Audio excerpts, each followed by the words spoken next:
Good evening, viewers, and once again, welcome to Africa 24.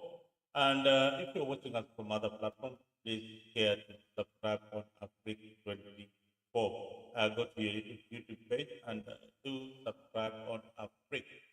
Today, I've got a very interesting show, but first of all, I'm glad to be back. Good evening, Africa viewers. I am your host, Zalendo.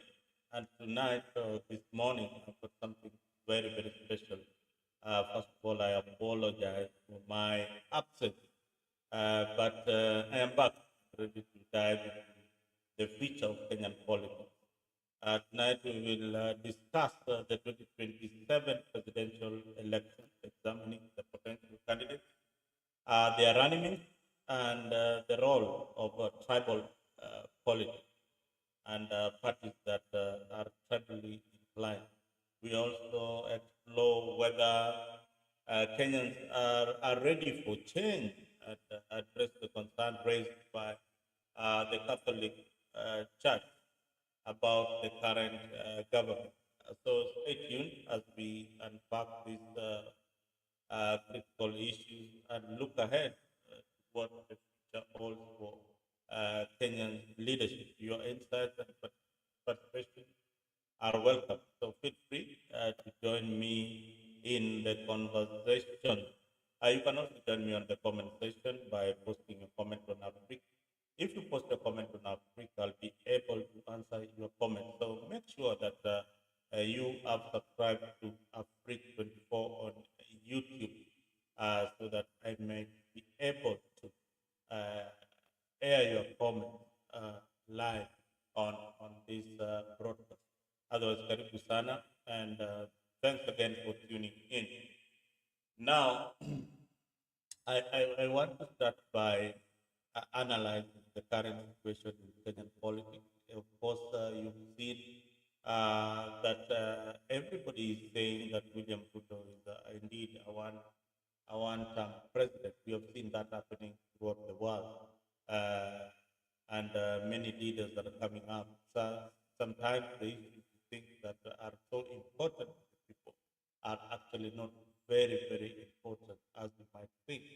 When you think that housing is the most important thing, when you think like healthcare is one of the most important issues that the Kenyan people are grumbling, then you might be surprised. That is the reason why a lot of political parties invest on science data to gauge the opinion polls on what issues the Kenyan people care about. Do they really care about the impeachment of the deputy president, Gachagua? You'll be surprised that nobody really cares about that particular issue. So we will look at the candidates that are there, and of course, many people have come up to show their interest in the 2027 presidential election. I've got a few names. I can't go into all of them, but we have got a few minutes or approximately an hour to discuss the potential candidates that we have in 2027. We have one. We have definitely we will be having. We will see a lot of Kalonzo. We have Kalonzo Musyoka as one of the potential candidates that people are talking about in 2027. Is he up to task?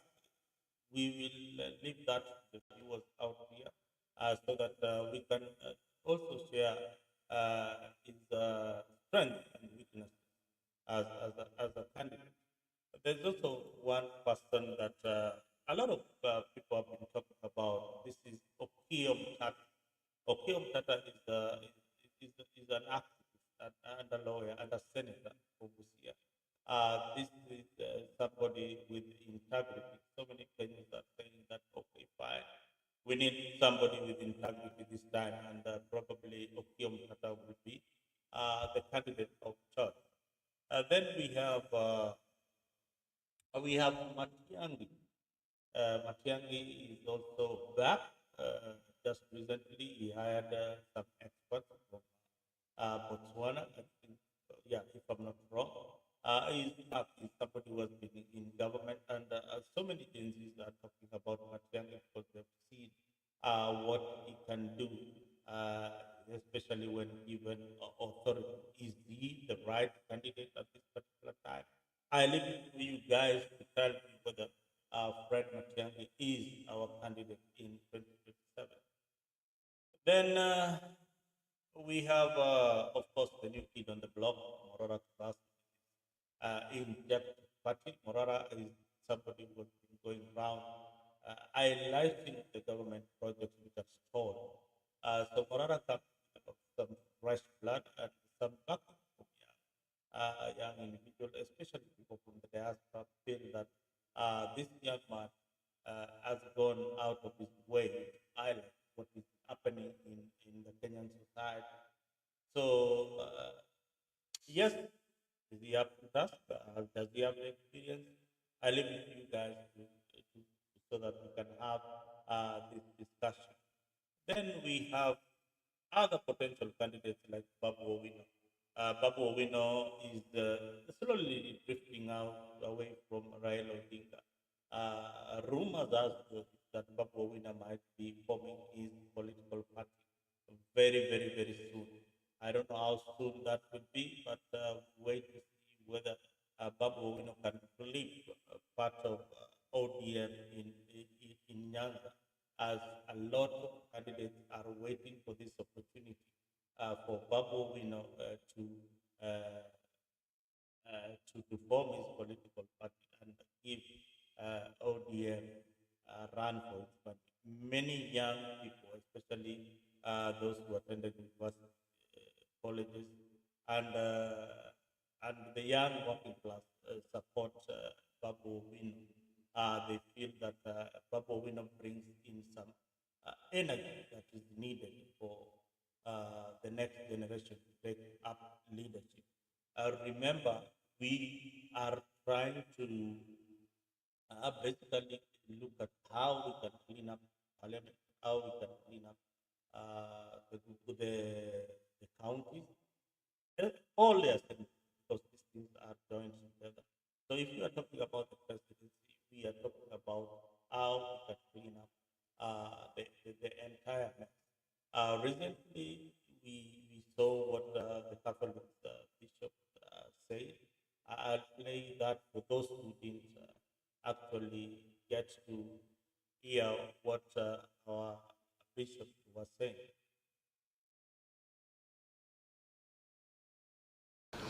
We, the Kenya Conference of Catholic Bishops, feel compelled to voice our grave concerns regarding the troubling political climate that has gripped our country. We have made clear statements many times in the recent past with very little response from the government. Despite the calmness we are experiencing, there is a lot of anxiety, and most people are losing trust in the government. Consequently, we raise these important observations and concerns that should be addressed. The first, political wrangles. The political wrangles in the government have generated unwanted tensions and deepened divisions among our people. Further, it has created an environment of mistrust among the citizens and within the government itself. Number two, corruption and politics of self-interest. The elected leaders have been mandated to fulfill roles conferred to them by the Constitution. They are among the highest paid legislators in the world.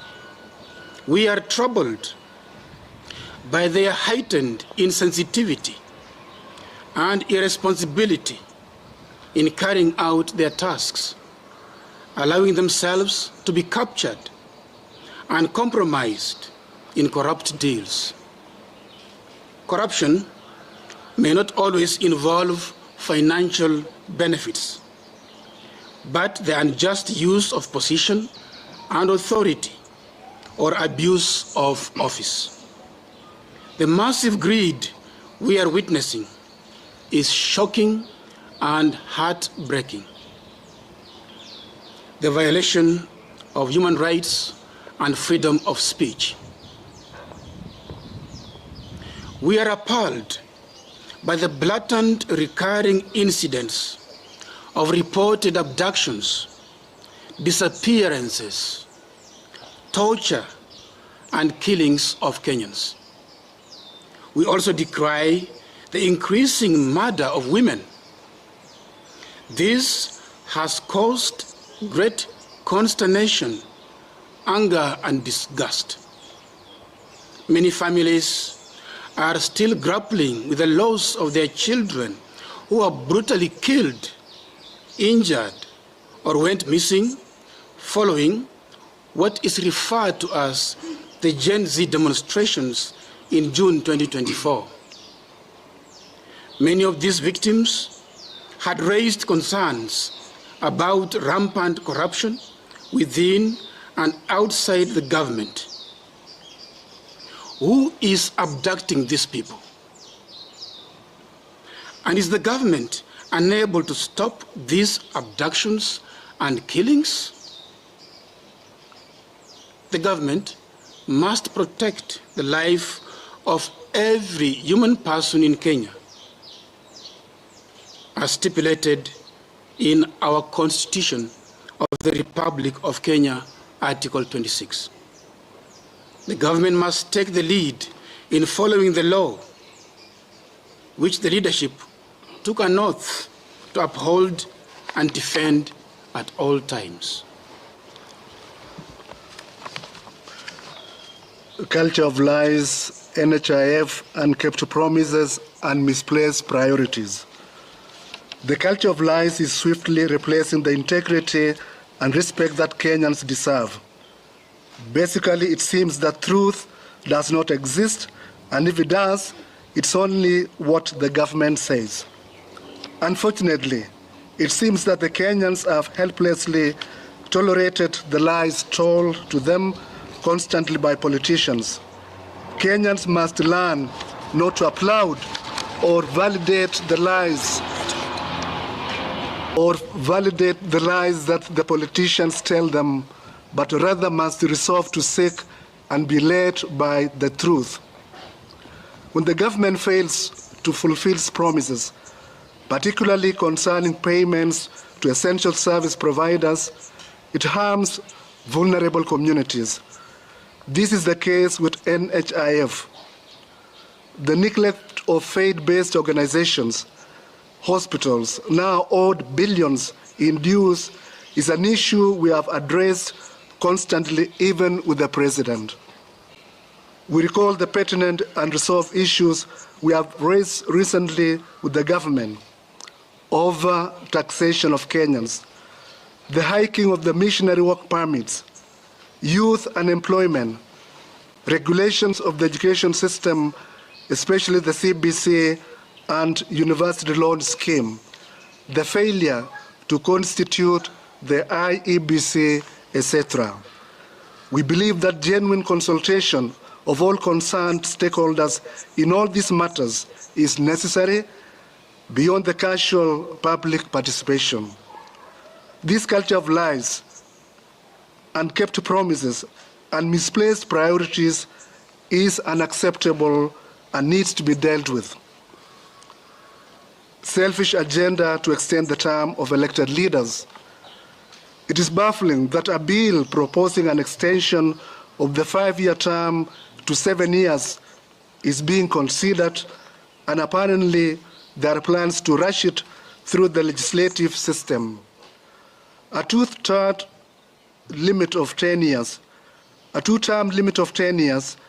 as given by the current constitution, is ample time for any visionary political leader to leave a strong legacy if they perform. We need to critically scrutinize this political move. We question the motivation behind this agenda and the long-term interests it serves. We strongly condemn this retrogressive and manipulative thinking. Let us not create problems where there are none. We have matters of national concern, such as the crumbling CBC education system, health care services, reconstitution of the IEBC, a huge block of educated but unemployed youth, and fighting the monster of corruption, among others, that are surely top priorities.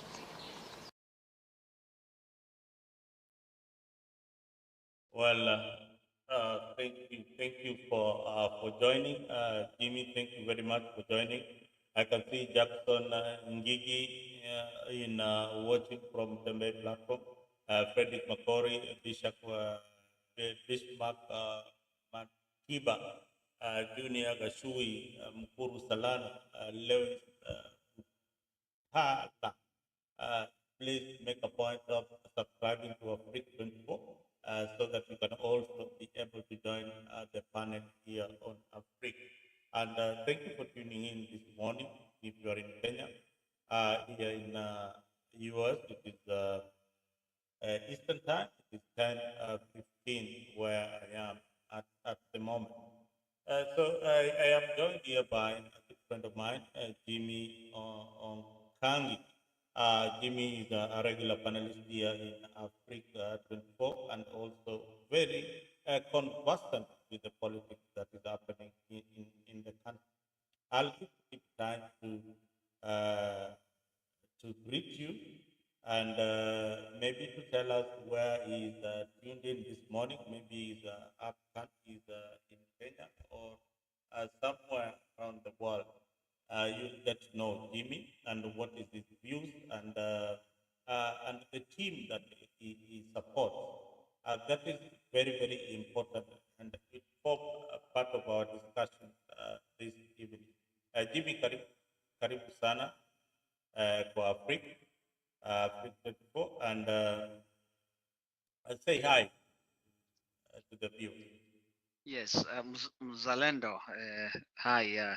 It's nice to see you. It's nice to be here. I'm delighted to be back on the show again. It's a very interesting topic that we are going to be discussing and sharing views and how we align ourselves going forward. The arena is becoming crowded, which is a very good thing, which means that the Kenyans are going to have options in terms of vision and mission of each of these candidates. From our side, I am right now I'm in Dallas, Texas. Actually, I'm not in Dallas, Texas. I'm in a small city called Anna, which is north of Dallas, for those ones who are from Texas. But I am excited to be in this show, to be talking about one of those candidates that is actually being mentioned and featured on this discussion today, which is one and only Morara David Kebaso. To me, there are many choices there that I could be tapping into. The latest being the former powerful interior, Fred Matiangi. Those are very good candidates. Kalonzo Musyoka, a very good candidate also, that has been in the politics for the longest. And there are so many candidates that are being featured today. We just need to have an open mind and see who are the best candidates that we, the majority Kenyans, that subscribe to. We don't support these candidates because of their tribe. We only look on what their vision vision and where they want to drive our country to. Unfortunately, a majority of Kenyans were lied to by the current administration. And choices have consequences. But what we are looking at is how we can offer solutions to the current problems we are having. And that's why I see a young man that is upcoming, maybe having maybe political inexperience, but have a sound mind with a corruption free background that can be tapped into. And that is why I, at this moment, I am looking for an option that is amongst the three candidates so far led by one Honorable Kebaso Senior, commonly known as Morara. And that's why I'm in this show, and that's what I'll be supporting for today. But I am open to hear other speakers on who they think can take our country to the right direction. In the end, we want a country that is moving forward, especially corrupt, not free. I don't want to use the corrupt free because we will never, even the American system has never been corrupt free, but at least a country that is eradicating corruption and moving forward in reducing corruption and giving good governance. That is what I support. I thank you very much, Mzalendo, and thank you so much for hosting us. And I look forward to engaging other speakers that are in this broadcast. I thank All you. right. Thank you so much, Jimmy, for that wonderful opening remark. We are joined here by Esther, by Joyce Kamundi. Joyce, karibu sana Africa. And feel at home, make sure that you subscribe to Africa. Can you say hi to the viewers at home and tell us who you are and where you are tuned in this evening or this morning? Karibu sana, Joyce.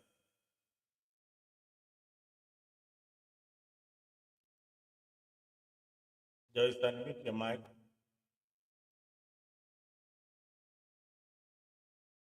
If you can, or Joyce seems to be having trouble to unmute her mic. But I would be glad if you're ready, just unmute and jump into the conversation. Now, Tim, you opened up your remarks very well with a new dawn for Kenya. Kenya is really looking at a candidate who is going to bring change, and you know we have been in this game for a very long time, and nothing is changing. We mentioned figures like Matiangi, Kalonzo, Okiya Omtatah, Morara Kebaso, and even Babu Owino, and many others as potential presidential candidates in 2027, who have got unique kind of approach in our politics. And with the emergence of the GNZs in Kenyan politics, a lot has changed, and people have started coming up strongly to view our politics in a way that we depend on good politics for good services. We depend on good politics for accountability to fight corruption and things like that. But the current crop of politicians have been a letdown. Jimmy, from your point of view, why do you think that one Morara Kebaso is the best candidate uh, among the many names that have been floated around? Thank you, Zalendro. It's a very interesting question. Amongst the candidates that have been fronted, there is a few that we can say that have a new dawn, a new face, a fresh start. for the Republic. In my view, among the candidates that we have so far, Morara stands out. One, because he has not been in the system, and the country need fresh leadership. Now, he has not been corrupted in the small businesses that he's been running. He has shown that he can actually be a change that many Kenyans are wanting. Now, we have so many candidates that are similar to that. And one that I can tell you is Maraga. That's a very interesting candidate that has popped up. I don't know. I don't want to jump with Maraga because Maraga has he really declared that he is interested in the seat? I don't think so. I don't think so, but I saw your flyer has his picture there, and that's Yeah, why I yeah. say it's These are interesting. names that people have been whispering about. But when Okay. Maraga was confronted, he said he's not really interested in becoming the president of the Republic of Kenya. But just hold your thought. Hold your thought. I've seen Mama Mvumilivu, Mama Mvumilivu ama Mvulimivu. Mama, hebu salimie popote pale ulipo. Hiyo jina ni ngumu sana, siwezi I, litamka. Mzalendo Joyce Jimmy, habari ya leo?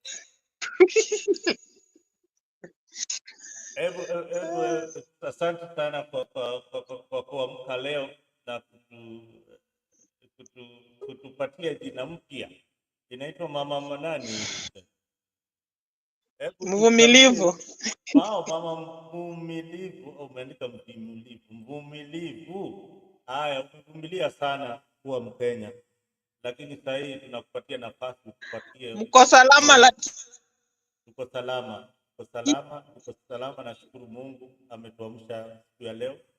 Na pia nimekuona na pia nimeona mwenzangu na watu wote wale wa kule Kenya.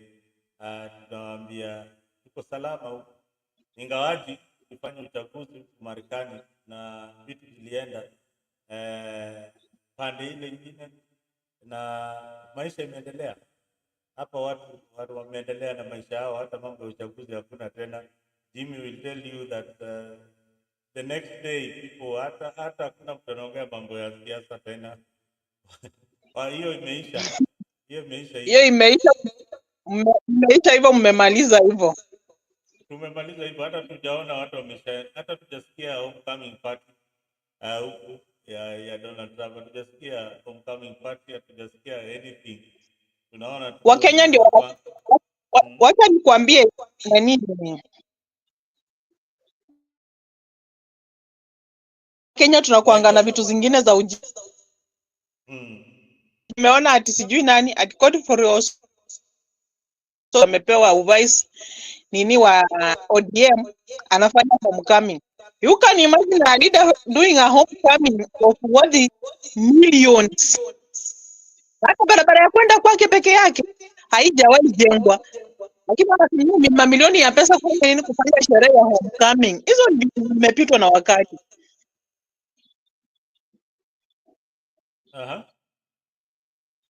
Hizo ni vitu zimepitwa na wakati, and we have to learn from. Vitu kama hizo hakuna, ni waste of money. Hizo pesa unatoa wapi? Mimi sioni kama mtu kama hiyo unless otherwise. Haya. Unaona ile ya Wewe tulia hapo, network yako inakufungua kidogo, tengeneza hiyo network kidogo. Acha nirudi kwa Jimmy. Jimmy alikuwa na maoni mzuri sana, but kabla hata nirudi kwa Jimmy, sitaki hao wageni waende, nataka kuwakaribisha. I welcome Salome Mwendo. Salome, take just a few seconds to greet us and tell us where you are. And you've seen our topic today is election insight and the road to Kenyan presidency. Karibu sana. Welcome. Thank you. I'm based in Boston. So Boston, Massachusetts. Yeah. I hope I pronounced it right.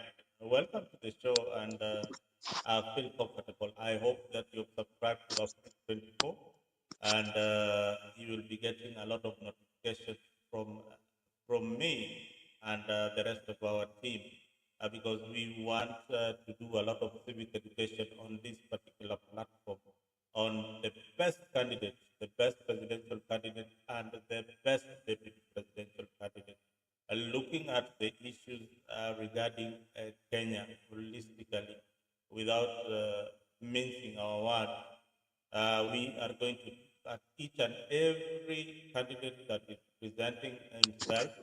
And if we get the best candidate, then Africa will be the home for the best candidate who we will present to the people of Kenya.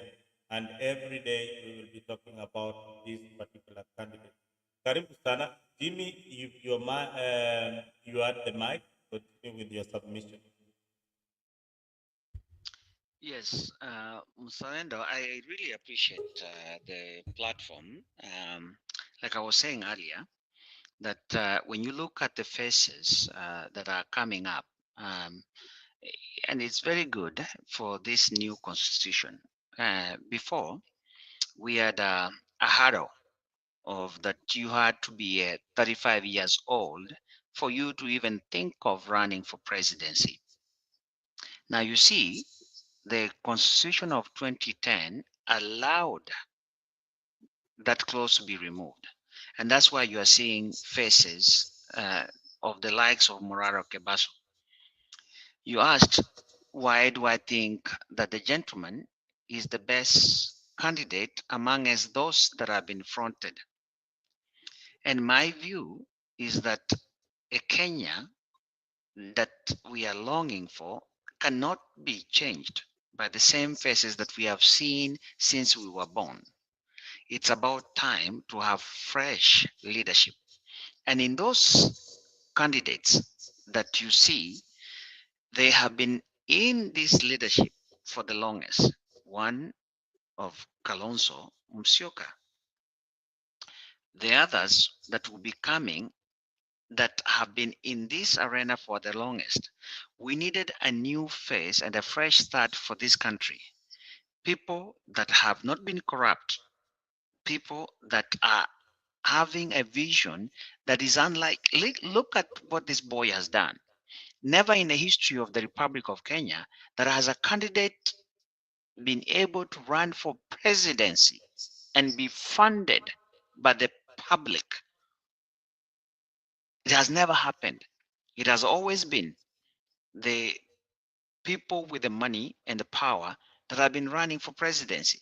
You see, this young boy has actually ignited people like Senator Okiya Omtatah, people like Babu Owino.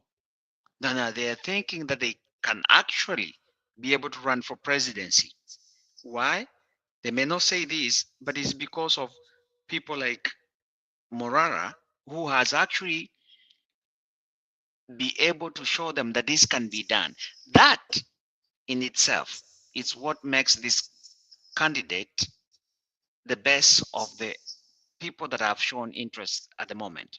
But when we look at when we look where we want to go, and when we look where our country has been, for the longest, Mzalendo, I've been in this politics for a minute, but I know there has been corruption, but I've never known the extent of the corruption, and I've never had facts. I've been hearing these things, but I've never. But because of Morara, because of the vampire diaries that is doing in every part of the republic, now Kenyans in the village know why these projects have been stalling, where the money has been going, how much has been allocated. When have you ever seen candidates in Kenya talk about billions? It has always been, oh, there is a million for this, all that stuff. You are seeing that kind of conversation that is happening in Kenya at the moment. Why? Because of Morara Kebaso. He is actually exposing a lot of things that even those members of parliament who are actually sitting in parliament, I have no idea. But this guy is actually doing the job with funding from people like you and me, the common man. That is what is unique about this guy. And that's why I believe that those ones who have the will, those ones who have the eyes, those ones who have the brains, they can see what this guy is doing. And I think he needs to be supported. Having said that, it doesn't mean that there are not candidates that are in the same caliber like him. We have candidates that are the same, and it's okay to have those options. Those are the options that we need, not the options of that we've been having for years. We don't want that. We want new faces. Thank you. I think, yeah, you are right. 2027 elections offers a cocktail of candidates, and we are going to look at all of them. And thank you for the remarks about Morara Kebaso. I think he's done something that is very unique, something that has never been seen. Urging his supporters to support him in whatever venture that he is pursuing, especially highlight the issues of corruption. You know, in politics, you have to stand for something, and I'm glad that Morara Kebaso is standing for corruption. That is his agenda, that is what he's fighting for, and that is what he believes that will deliver him the presidency. Karibu sana Salome, welcome Salome, and give us your opening remark. Salome Mwendo, just unmute your mic.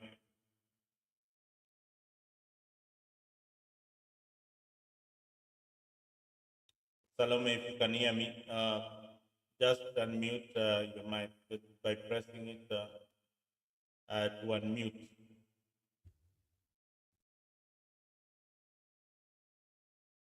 Salome, are you able to unmute your mic? Yeah, good. Okay, yeah, I am. Yeah, okay, thank you. Yeah. I think for me, I'm so impressed by what I've seen Kebaso Morara doing. Like you said, like Mr. Jimmy said, in the history of Kenya, there has never been anything like that. And the physic education that his team is injecting all over the country, it is something that have never been seen. And I think where our president is right now, he's probably not happy with what he can see. But I think God has been so good because he's protected the young men up to now. And maybe there is a purpose for that. So I feel people need to still continue giving support to him, morally, financially, in all aspect, so that he can continue doing the good work that he's doing. And hopefully, I mean, who knows? I mean, even in the Bible times, I mean, God would raise young men to be leaders of an entire nation. So that's very possible to happen. So I'm very hopeful, and I trust and believe that who knows, maybe. And that would be a big and a new change for the country, and that's really what we are embracing and hoping for. Wow, wow! Thank you, Salome. And I like the way so many people have come through for Morara Kebaso, believing that he is the right candidate at this time in our history and our politics. That we need some fresh blood, some fresh ideas from somebody outside the political circle. I think most countries around the world have done so, and we've seen new people coming in away from the regular politicians that we normally see. Eric, is my mic okay? Eric, my technician on the comment section. Is my mic okay right now? I hope you guys in the studio can you hear me properly? Jimmy, can you hear me properly? We can hear you, but there is some echo. Is it gone or is it still there? It's a little bit there, but we can hear you. It's Oh. perfectly fine. There's some echoes. If there is something they can do, that's perfectly fine, but we can hear you. But there's some echo. All right. There is some echo on my end. What about now? Do you hear any echo? It's okay now. It's okay now. I think Yes. the mic, somebody's mic was on. That's why there was some echo on my.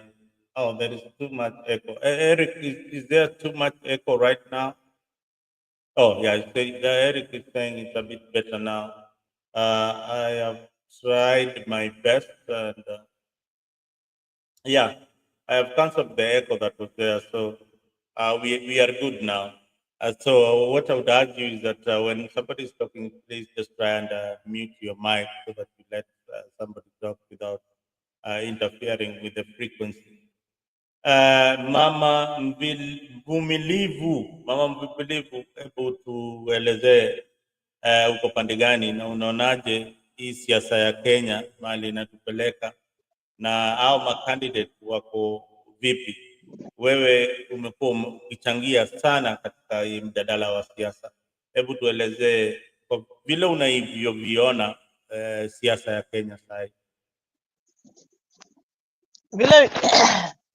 Vile ninavyoiona siasa ya Kenya saa hii, I think hata William Ruto mwenyewe anajua amefail na Kenya wanataka another alternative person.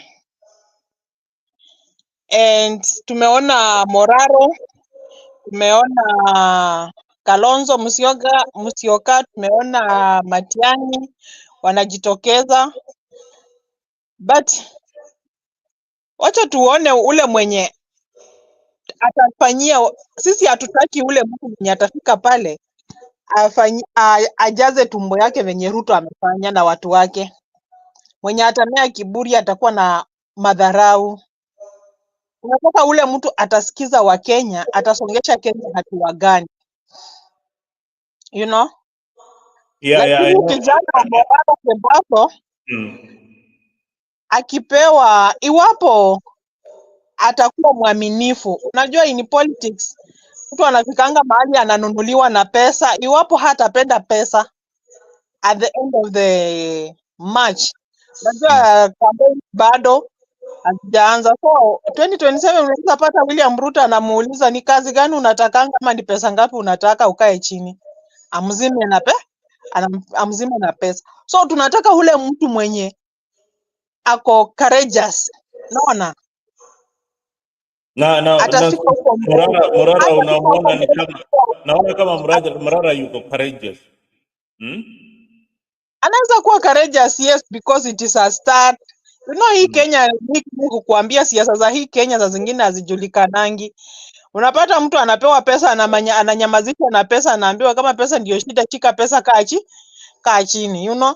The likes of Oscar Sudi wanawei tu, utasikia Oscar Sudi ameita Morara amempea milioni 50, Morara amepotea. So tunaomba asipende pesa, asiangalie pesa, akuwe focused. Tutakuwa nyuma yake. Wewe kwa maoni yako, wewe umekuwa kwa siasa na umepiga kura mwaka jana, ulipiga kura na ulipigia na nadhani ni siri yako, ama unaweza tuambia ulipigia kura nani na kwa nini umebadilisha mawazo yako katika kwa huyu candidate uliyompigia kura mwaka jana? Nick, mimi nasema hivi, hata leo nikikupigia wewe kura na ukose kufanya vile umeahidi watu, I normally move na achana na wewe, natafuta another person. Like me presidential election si kupiga kura, by the way, juu niliona baba ni mtu anapenda handshake, so nikaona there's no need ya kuwaste my kura. Nifanye nini? Nimpigie juu at the end of the day ataingia handshake, atatusaliti venye alifanya. So nilisikia tu kama nimeboeka, na nikaona William Ruto, nikaona unajua natoka Rift Valley, Kalenjin are our neighbors, are our brothers. Kuna vitu zingine watu tunakiona tu huko nyumbani na tunyamaza. It is just because hatuwezi ongea. So mi zilinifanya nikafikiria ndani nikaona presidential election acha tu niachane naye, niache hiyo gapu, lakini hizi kura zingine za huku chini nipige kura. It's like we voted for Sakaja in Nairobi. Now Sakaja ametuangusha. So we are looking for the person who can make Nairobi work. Wow. Okay. Okay. Mama, we believe you didn't vote in the last election 2022, but this time round unaangalia, una way ni nani utampigia kura.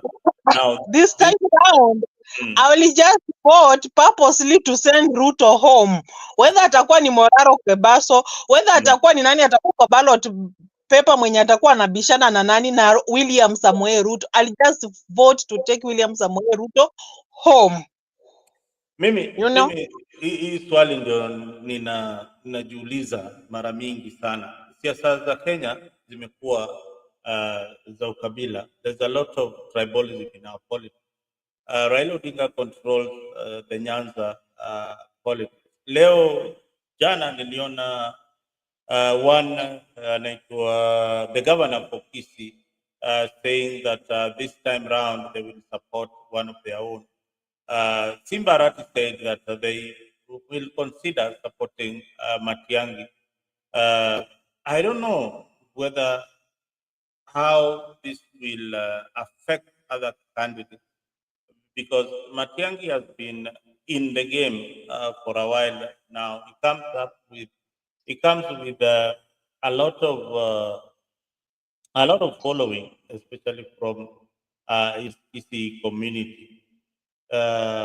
Jimmy, we were grumbling about the tribal politics and how it affects candidates who are progressive and running away from this monster called tribe. Is it a factor to be considered in this election that you must have tribal backing to move forward in terms of securing the presidency in Kenya? What do you think? Mzalendo, the 2027 is going to be a unique presidential year. Indeed, for the longest, it has always been tribal. Last election, if you remember, we tried to stay away from tribal. It was Hustler Nation. Hustler Nation did not mean it's a Kalenjin, did not mean it's a Kikuyu, did not mean it was a Kisi. A majority of Kenyans are hustlers. It was a narrative that got Ruto to be able to win that election against somebody who was supported by the government. This election, the elections we are coming, is an election that is going to be won by the youth revolution, the GNCs. Now, you ask a very good question that Matiangi has come. One could ask, when the youth revolution, the Gen Z movement was happening, the youths were yelling, they were looking for Matiangi. I happened to be in Kenya at that particular moment, that day, and everybody was chanting Matiangi. Matiangi never showed up when the youth needed him. What am I trying to say here? You perpetrate that Matiangi, the Kisii governor, seems to be saying that he is not supporting Raila now, being the deputy party leader of ODM, that is supporting Matiangi. One thing I need to tell you is one thing. Matiangi is the one who actually sponsored, paid, and campaigned for Simba Arati. Look at the disaster that is in Kisii. Kisii is deserted. It's like a ghost town. Businesses have gone. Workers are killing themselves because of lack of payment. Contractors have never been paid. Nothing, not even a simple project that the Kisii County governor has actually initiated, let alone finishing the ones that were already stalling. So when I compare Matiangi with my candidate, Matiangi is running as a Kisii candidate, whether we like it or not. Matiangi is known all over the country. He actually is more popular outside Kisii than he is in Kisii. Right now, Matiangi is running as a Kisii candidate. Morara is running as a tribeless candidate. He is running under the support of the GNCs at the moment. But as you can tell from your speakers, even Mama Mvumilivu alivumilia sana, hakupigia Raila kura, alivumilia sana. But you see, this time she is so emotional that she's going to the ballot to just vote Ruto out. A majority of Kenyans, they are emotional. 2027 is emotions that are going to vote against the hustler nation. And that's why the candidates of the likes of Okiya Omtatah, the likes of Morara Kebaso, and even the likes of the one you don't want me to say, who honestly has values to be a candidate, Justice Maraga, those are the fresh candidates that we are looking. So far, Morara is beating them by one fact, that he is running a campaign that is corrupt-free, a campaign that is funded by Kenyans, and a campaign that has a promise of a new, fresh start for the Republic of Kenya. That's the difference between Matiangi and the likes of Morara David Kebaso. And that's why I support the guy. All right. Thank you. Morara is running a campaign that is oiled by the people. Salome Mwenda, do you think that the team, Morara, can sustain his campaign until 2027 in regards to how costly the presidential campaigns are going to be? And have your team done a budget for the overall presidential campaign? How much it would cost Morara to campaign in the 47 county and win? Have you weighed in this, Salome?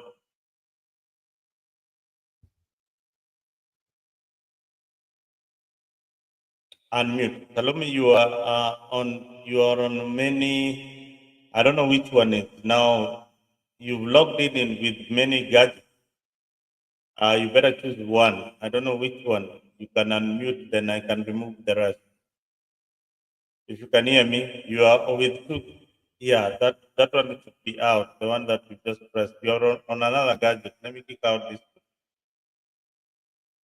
Please unmute this other one. Maybe it's your phone or your computer. Unmute the one that you started with. Kindly. Just back to the topic as Salome is trying to unmute. This is a very Salome, are you back? You can you unmute? I Okay. need to remove. Hold on.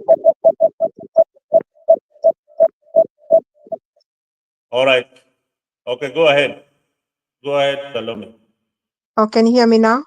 Yeah. Please stay logged Okay. in with Okay. that gadget only. Okay. So what I was gonna say is that former President Obama did it. And I don't think Obama had the kind of money that other opponents had. And he succeeded.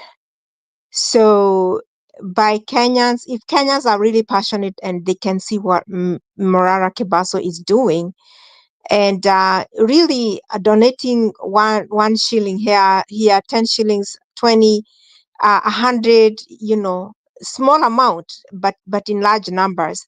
I don't see the reason why Morara cannot be able to sustain the campaign. With that said, I feel I'm not sure why the diasporans are not really backing him. I don't know why, and I'm failing to understand whether no one is interested in watching Kenyan politics, or people don't follow Kenyan politics, or whatever is going. But I feel the Kenyans, most likely they are doing a good job helping and sustaining his movements wherever he's going around the country, injecting and showing the nation all these projects that have stalled and have never been started, or many has stolen and been stolen, and all of that. So to answer your question, I believe yes. If only people can come together and or if only people can continue making donations, whether it's 10 shillings, 20, 100, however amount that anybody can cast in, I think that would be very helpful, and surely it can. I believe it can. So I hope people will continue donating a little here, a little there, and who knows? Most likely, I believe and trust that it should, it should be able. I think he should be able to get somewhere, regardless of the big kahunas who are also getting in the same race. Yeah, uh, Kenyan election riddled with a lot of bribery of voters and all that kind of shenanigans that happened during election time. But we hope that they will make the right decision, and people will vote for the things that they feel are important to them, just like Mama Mumilivu had said. That the reason why people go for elections, and this is important for our viewers at home, is first, you look at your area MP, you look at your MCA, you look at your senator, you look at your women rep. If they delivered on their promises, you look at your pocket. If economically you're doing well, then that means that your leader is actually uh, providing for you and providing the services that you need. If you've got access to clean water, which I think that people in Kenya should be having access to clean water by now. In some areas, I was in a group in my local. I am seeing that the area MP is posting that he has dug pit latrine, and people are echoing that this guy has really done a good job by digging a pit latrine for the locals. So our standards are also very low in terms of leadership and service delivery. We don't really know what our leaders should be doing. We don't know the role of an MP. But back to the most important question in Kenya today: who is going to be the president? Can Morara? Because I am in Morara Kebaso right now. I will be moving to other candidates in a short while. Can Morara Kibas get the 22 counties that you need to become the presidency? There are two things here. Getting the popular vote cannot lead you to become the president in Kenya. You must at least have the 22 counties that are backing you throughout the republic. Mama Mvumilivu, umenyamaza sana. Can you please try and answer that question?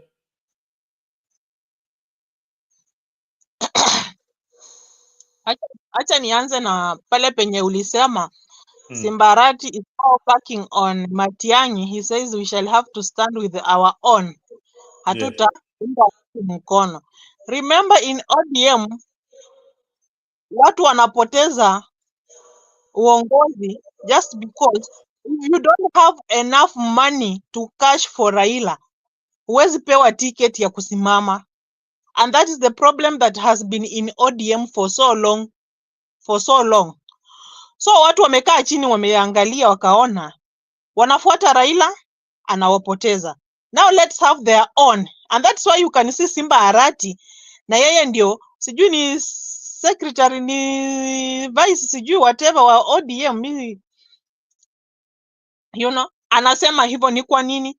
Because many people have been out there, they want to stand for an MP seat. You find that tumekuwa na direct nomination. Unaona hiyo direct nomination, it is the thing that will be moving people out of ODM kuingia kwa chama zingine zenye mtu uko na uhuru kuingia kwa ballot, wananchi waamue ni nani. That is what people want, because they found that wale watu wenye hawakutaka ndio wenye Raila alifanya nini, alipropose. Now those people are now the failures. Watu wenye wananchi walitaka hawakukuwa kwa ballot. So hiyo ndio kitu kimoja kinafanya watu wafanye nini, wahame ODM. And I normally tell people this, but wanaonanga kama mimi naongea siasa za propaganda. When you go to Madara where Baba stronghold is, mtu atakwambia sasa tunaangalia ule mtu mwenye atatupigania. Hatufuati ule mtu mwenye atatupoteza. Na watu wanaangalia ni nani atasimama na hao. Sio mtu kuangalia fulani tunafuatanga tu fulani. No. Watu wamefungua macho, hawatafuata mtu kwa giza. And I think that is the Kenya we want. When we open our eyes, tuone mtu mwenye tunafuata ni mtu wa kutusaidia, then we shall make Kenya work. But if tutafuata mtu juu akisema tunasikia, kama Western Wetangula akiongea tunasikia, we shall be remaining there with our poverty. Watoto wetu hawataajiriwa mahali popote. We shall be just there as Western, tukiwa na umaskini wetu. Zile kampuni ziko huko zikiwa zinaendelea kuuzwa na Ruto zikiisha. And me, I like sometimes my area MP, na si ati ni chocha. I think huku Embakasi kwetu ndio upate barabara ile mbaya kama yenye Ruto alipitia akienda Kayole. Sijaiona kabisa. Our area MP amejaribu, although kama Raila alisema hao wenyewe ndio contractors ndio engineer, but upande wa barabara amejaribu sana. Hapa tu ukitembea Kariobangi uende huku chini Kariadudu, our area MP ametengeneza hizo tu barabara, ameweka tulami.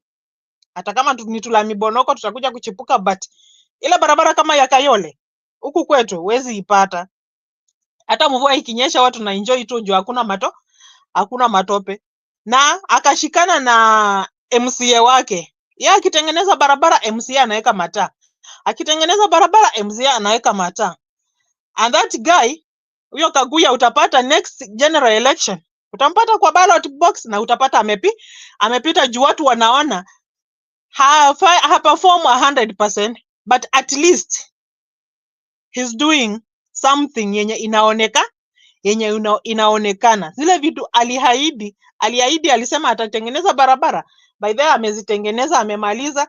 Although they are complaining of pesa hazitolewi na serikali. Sasa juu alikuwa amesema next akimaliza hivyo anaingia kutengeneza madispensary. So anasema hizi madispensary zitagwama juu ya nini? Alikuwa anataka kuzijenga improve. Anasema zinagwama juu pesa haijatolewa na National Treasury. That's what they are facing. Unaona? So tunataka mtu mwenye at least hata kama hatafanya 100%, but he can perform 50%. And that is what has made Ruto's government fail. Hatu expect I implement everything in his manifesto. We expected him as a nation afanye tu 50%. Angekuwa ako mbele sana. But mi hata Ruto huwa nampea 0.0%. Nothing. Juu hakuna kitu mi huona amefanya kitu chochote kia maana kenye kinasaidia mwananchi. Instead he is just there kutunyanyasa usiku na mchana. And I want to tell you that on presidential election, mi unajua nakuanga mama mzuru ro. utanipata niko Kidhurai, utanipata niko Murang'a. Like the other day nilikuwa nimeenda Embu kutafuta nduma. Now people are backing on Kalonzo Musyoka. Wanasema Rigiji akisema tu tunapea Kalonzo Musyoka. Sisi hivyo tumeenda na Kalonzo Musyoka. Rigiji akisimama atuambie tunapea fulani. Sisi ndio hao tumesimama tumeenda, lakini kwa Ruto hatutampea kura. And little did Ruto know that akitupa Rigiji anatupa mountain, hakuona. But come 2027 Ruto ataona kile alichotupa na kitamkula vizuri. Hakukiona, aliona Rigiji akiwa mbaya, aliona anataka pesa, but come 2027 is when he will have to regret that. Ulifanya nini? Ulitupa kitu cha dhamana. And I want to tell you this for free. Uhuru and Rigiji watasamehana na watasimama hivi na watatafuta mtu watafanya backup come 2027. Na Uhuru hataungana na hata kusaidia. Those are just small rumors zenye nasikia from Kenya people. They want Uhuru and Rigiji kushikana come out with a strong candidate. And nikasikia my governor Natembea akisema tunajaribu kuregister vyama, registrar of political party amezikataa, meaning ameambiwa na Ruto don't register any political party. Nao hapo ndio kuna challenge, but Natembea alikuwa anasema juzi nikiwa nyumbani kwa Matanga, alikuwa anatuambia kuna formation inakuja, haitaki kujitokeza sasa hivi, but register political party ndio amedeny watu access ya kufanya nini. Hata Morara unaona akiform sahi chama akienda kuregister atakuwa denied with the register of political party. Because ya nini? Because ameambiwa na Ruto usiregister mtu mwingine, ubani hizi political parties zingine zenye zinaamuka. Sasa hapo ndio kuna shida. But I want to tell you Nick, come 2027 we will have more than 5 presidential candidates. And if not so, we will have a formation itakuja kusimama very strong. Unaona Ruto alitupa Malala alikuwa na kura kutoka Western, hakukuwa bure. Na hizo ndio kura zinakuwa sasa. So wanatafuta ni nani anaweza, ni nani ako na ujasiri wa kupambana na Ruto. It's only that kitu kinaogopesha watu for now kujitokeza is that abduction za Ruto ndio zinafanya nini? Zinafanya watu wanaogopa kujitokeza juu wanaona utaenda missing, upatikane kwa forest, umefanya nini? Umekufa, and that is the end of the story. Now they are just waiting for 2026 to come. Hivyo ndio Ruto atajua Kenya ilikuwa imemvumilia for long. And now I want to comment on our bishop. During Gen Z, we needed people to come out and talk, but they kept quiet because walikuwa wamepewa pesa, wamenyamaza. Now they have come out, let them come out with the yani na ukweli, wasijitokeze kesho hii tena Ruto amewaitia pesa ndio warudi wanya.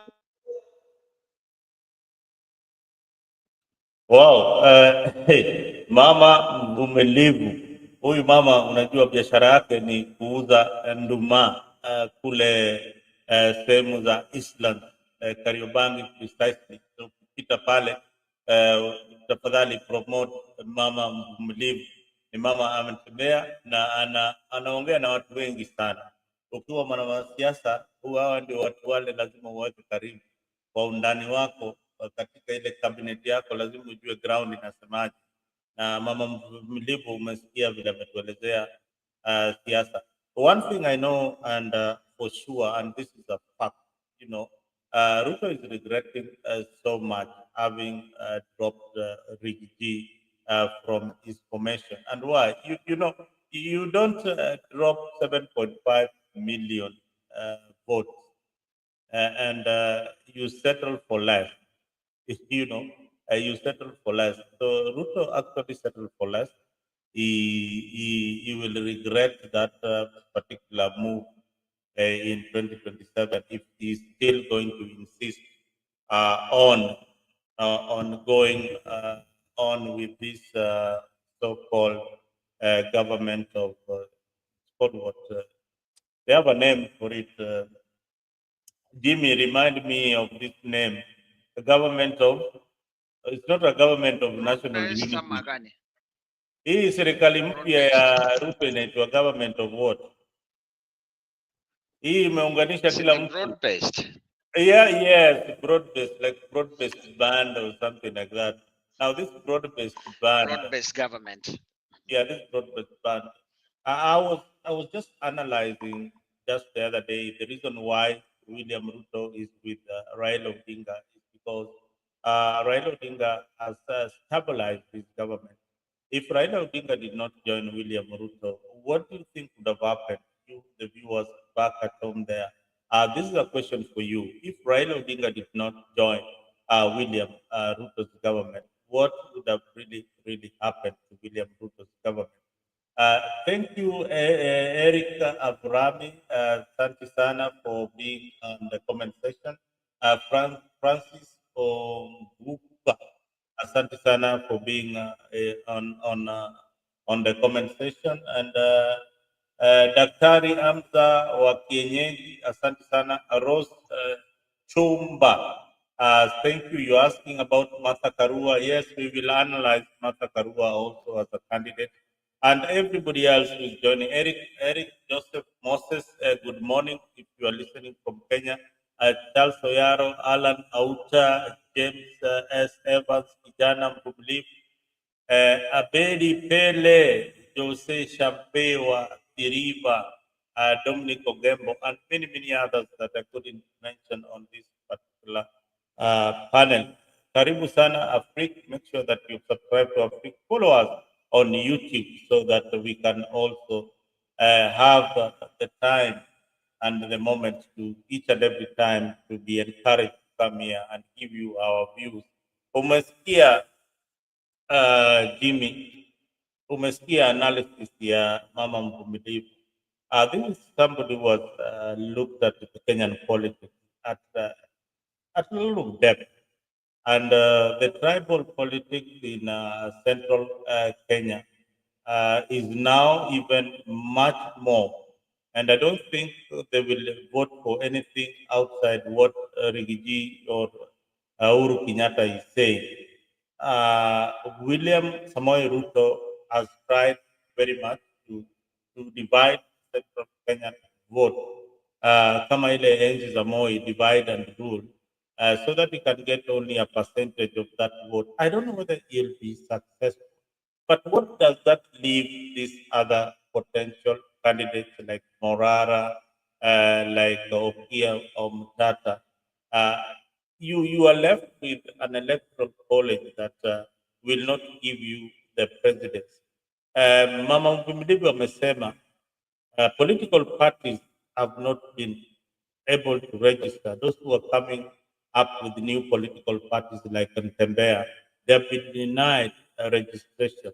I don't know whether Inject is already registered, Jimmy. And what are you doing to ensure that you have members registered throughout the country? I've not seen any move by the Inject movement to register members countrywide because that is what forms your support base. What are you doing about this, Jimmy? Mzalendo, registering a party has always been a daunting task. For the Inject Party, we are on the final stages of finalizing the constitution for the party, the final requirements that will enable us to have they call it what, provisional certificate. After we get a provisional certificate, which is probably going to be a week or two, that is going to be enabling us to start recruitment of membership, which means that we will be a party that will be recognized. Now, the issue of the 20 plus thing that you are having before this, we have not tested the waters yet. Remember, our candidacy is less than a month. We have actually not officially announced our candidacy. We've been doing civic education. Now we have moved from civic education. We are injecting. And from your speakers here and most of your listeners here, you can hear that the candidate of Morara Kebaso is actually coming more. This is not an inject show, but it just goes to show you that the candidate that we are actually bringing up with baby steps is a candidate that is a potential candidate that is actually going to be taking Kenya with a storm. Now, you talked about these other candidates, and I know we are going to be talking about them as the show goes on. But I want to remind the viewers of what actually Mama Mvumilivu alisema. And huyu mama si mvumilivu, by the way. I can see she's very much very vast na hiyo nduma yake. You know, she's talked about Mtembele in Western. She's talked about Embu. You know, she's talking about Nairobi politics. She's really well rounded. And these are the people who actually are speaking about the Morara. You will not see the people from the villages talking about Morara. So you wait when we actually go injecting in the village, when we go to the vernacular languages, when we go to those villages, is when we are going to take Kenya with a storm. So what am I saying here? What I'm saying is Kenyans are yearning for a new dawn. Kenyans want change.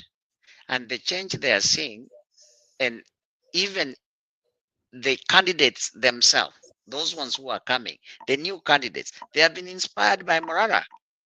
They have been seeing people like Babu, people like who you, Tibim, his party. Tibim actually has been energized by Morara. People Tibim, like Okiya. Tibim is a Babu Owino. Tibim is the Babu Owino. He's actually confused with the two names. I don't have the details of the names, but I saw his post. Tibim standing for a very young, energetic guy. But he is actually coming up because, you know what? He's actually saying this can be done because Morala can do it. Okiya Omtatah is thinking about this, saying, you know what? If Morala can do it, so he can also do it. Give me just a second. I want to interject a bit and just say something about the importance of Babu Owino being in politics at the national level. I, I, I I see Babu Owino becoming, I don't think he's going for the presidency, but although he'll give a stab to the national politics and the national arena. And back about 7 months ago, I've been urging Babu Owino to get out of the Raila camp and try and form his own political movement. And he has heeded to that call because this is a young guy who has got an electoral college that is following him religiously. People who are in campus and all that, they follow Babu Owino religiously. The young Turks also follow this guy religiously. Any camp that Babu Owino will join in the coming election will be a very formidable force. They would either form the government or be in the opposition. So this is a candidate also to watch. Whatever camp that is going to go into, because this election is about formation. Na ninaangalia formation zile, the possible formations that are going to happen.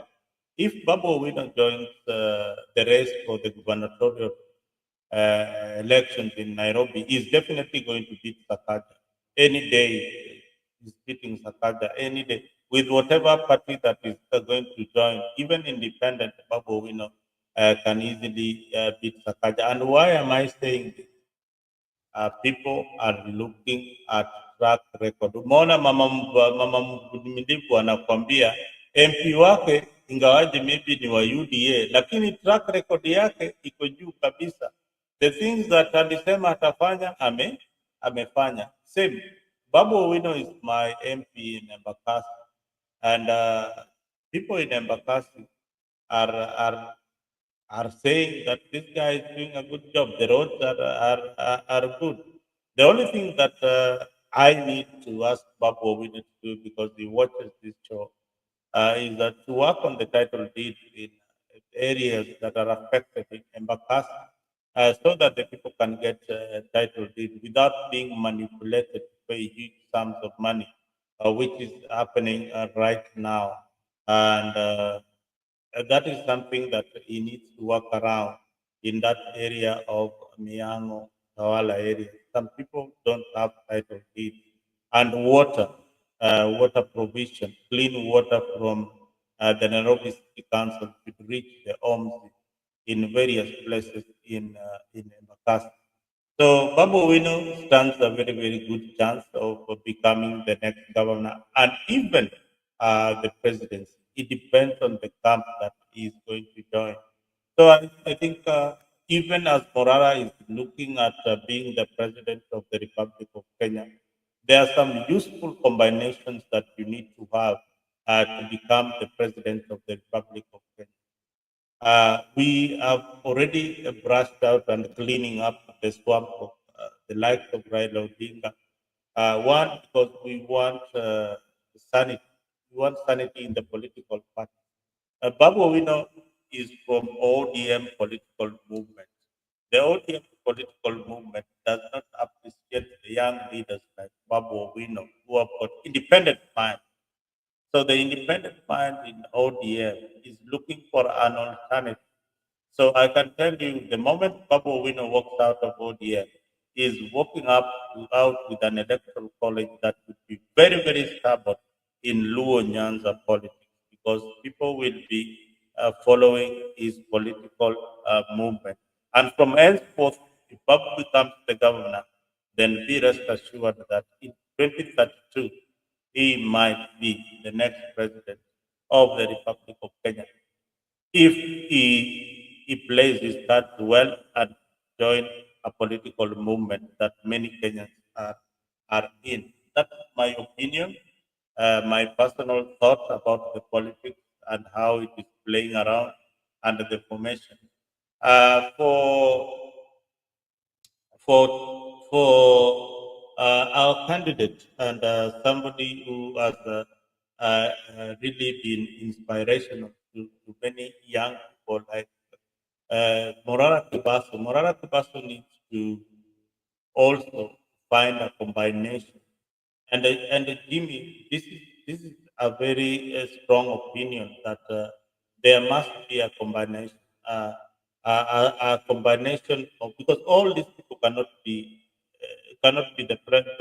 president. It's only one who will be the president at the end of the day. But if they all decide that they are vying, then that gives easy time for William Ruto to come back in power. And William Ruto's wish is that each and every candidate who is vying this time round to contest in the election, and that is his wish. So I wish I had earlier on proposed that these candidates need to reach out to each other, share some notes, and see the potential of how they can help each other in the campaign. If they move as a unit and as a team, it gives a stronger message to the electorate. I don't know what you think about that, Jim. I very much agree with you.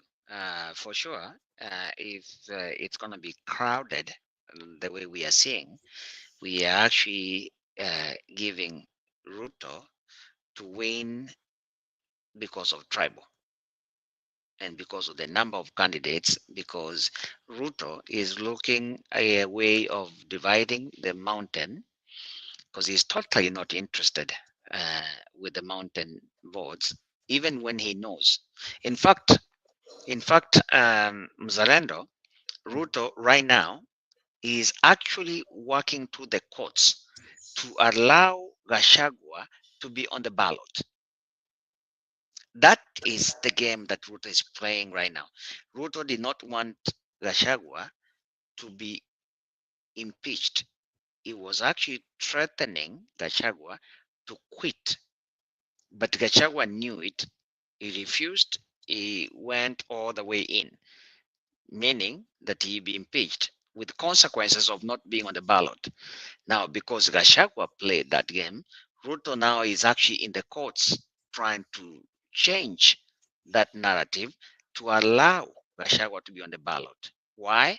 So that Gachagua can take the votes in the mountain, Kidiki to take a few votes from the mountain. That means the mountain is actually divided. The mountain has never been divided. They have always voted through emotion. They have always, like last time, they were voting for Ruto because they did not want anything to do with Uhuru. So, if we are going to have more candidates, for example, and this is one thing I want to caution people, the candidacy of one Fred Matiangi is a candidate that people need to look deep into. He's a very good candidate, but my fear is Mr. Matiangi may be a US backed candidate. This is a candidate that is backed from the Western and is actually backed by Kenyatta. These two individuals have been in the US, trained, educated, and now for the last few months have been in Boston. What have they been doing? That is up to the NIS to give us those details. But where their candidates, it's coming real quick in a very strange times. Why? Why now? That's the question Kenyans need to be asking themselves. We need a candidate that is free from Western, because we have seen what Western can do, especially what they have done to Ruto. We do not want a candidate that will be forced to us through the Western powers. We want a president that actually is for Kenya by Kenya. And that's why a few of those candidates fits that record. If Matiangi, to answer your question, if Matiangi is going to be on the ballot, you know, obviously that is Kenyatta behind it. Ruto is going to go with Raila. Now, you see the likes of Kebaso. You see the likes of Kalonzo. You see, and anybody that Gachagua to Mama Mvumlivu, anybody Gachagua is going to say yes. A lot of people, the mountain is going to vote for that candidate as we speak. So you are seeing right now, you are seeing a handshake that is coming with one Kenyatta and the Kenyatta with Gachagua. That's very poisonous. Why is it poisonous? Now you are having a Raila Ruto, which is the Pentagon style of leadership that you saw, and you are seeing now the mountain united through Gachagua and Kenyatta, who are obviously going to be backing one person called Matiangi. And if this Matiangi, you seeing the other factor of Kalonzo, which whoever candidate they're going to be going with, either Mtembela or Wamarwa and and all that stuff. So the field is going to be crowded, which means that Ruto right now is actually looking for smaller communities, bringing them together with the Rift Valley votes, which are richly for him. That is where we're going to be having a problem, because now the mountain votes are not going to be a factor. What is going to be a factor is the Rift Valley votes with these small communities that Ruto is trying to bring together. That is the fear, and that is the problem. And that's why, if we are not careful, if these candidates, to your words, don't unite and bring forth one or two candidates, then we are prepared for 10 years for Ruto, unfortunately. Yeah, they are going to be crushed, but they are going to be really crushed if Morara and the rest cannot get their act together and come up with one candidate. William Ruto indeed is going to be the next president. Yeah, because their votes, they are going to divide their votes unless unless something drastic happens. Because Mount Kenya are going to vote along tribal lines. My people, where I come from, are going to vote definitely divided, but on tribal lines. Yeah, and that is what has been the culture. That we are one family. As much as we are trying to say that we impeach Rigiji because of tribalism, we also practice tribalism in our backyard, in our politics, uh, and and and and uh, and that is the danger that we at national level we pretend that CCC or Kabila, but in our backyard we say that kama mimi ni Mjaluo nitapigia Mjaluo, kama mimi ni Mkisii nitapigia Mkisii mwenzangu, kama mimi ni Mkikuyu nitakuwa na watu wetu wa Kikuyu. So hii siasa ya tribe, as much as Gen Z are saying, now are saying that we are going to vote in 2027 away from our tribe, but it will be a big factor in the election. But wacha ni wapatie ama nirudishe moyo wenyu karibu.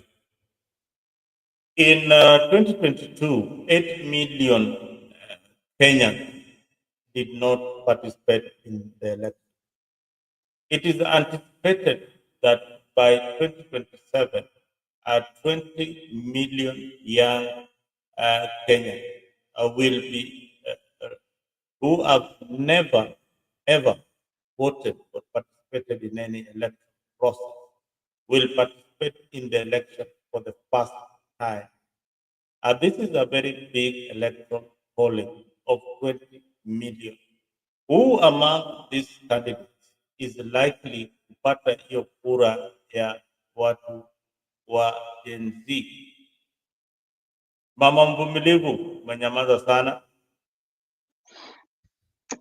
Sijanyamaza sana, saa zingine ni network inanisumbua, alafu najua najipanga kutoka, hii ni masaa yangu. Hiyo ni masaa yako ya kwenda nyumbani. Nakupatiaga nafasi uongee haraka haraka ndio uende kwa soko. So, kitu kenye kiko, tunapata civic education from Morala, but Morala alone cannot make it. Lazima akuwe na mtu wa kumshika mkono ndio mobilize ground. You understand? And that's why I told you watu hawataki kujitokeza because the abduction of Ruto. Watatolewa, watawawa, hawatapatikana. That is the only fear that has made Kenyans keep on silent.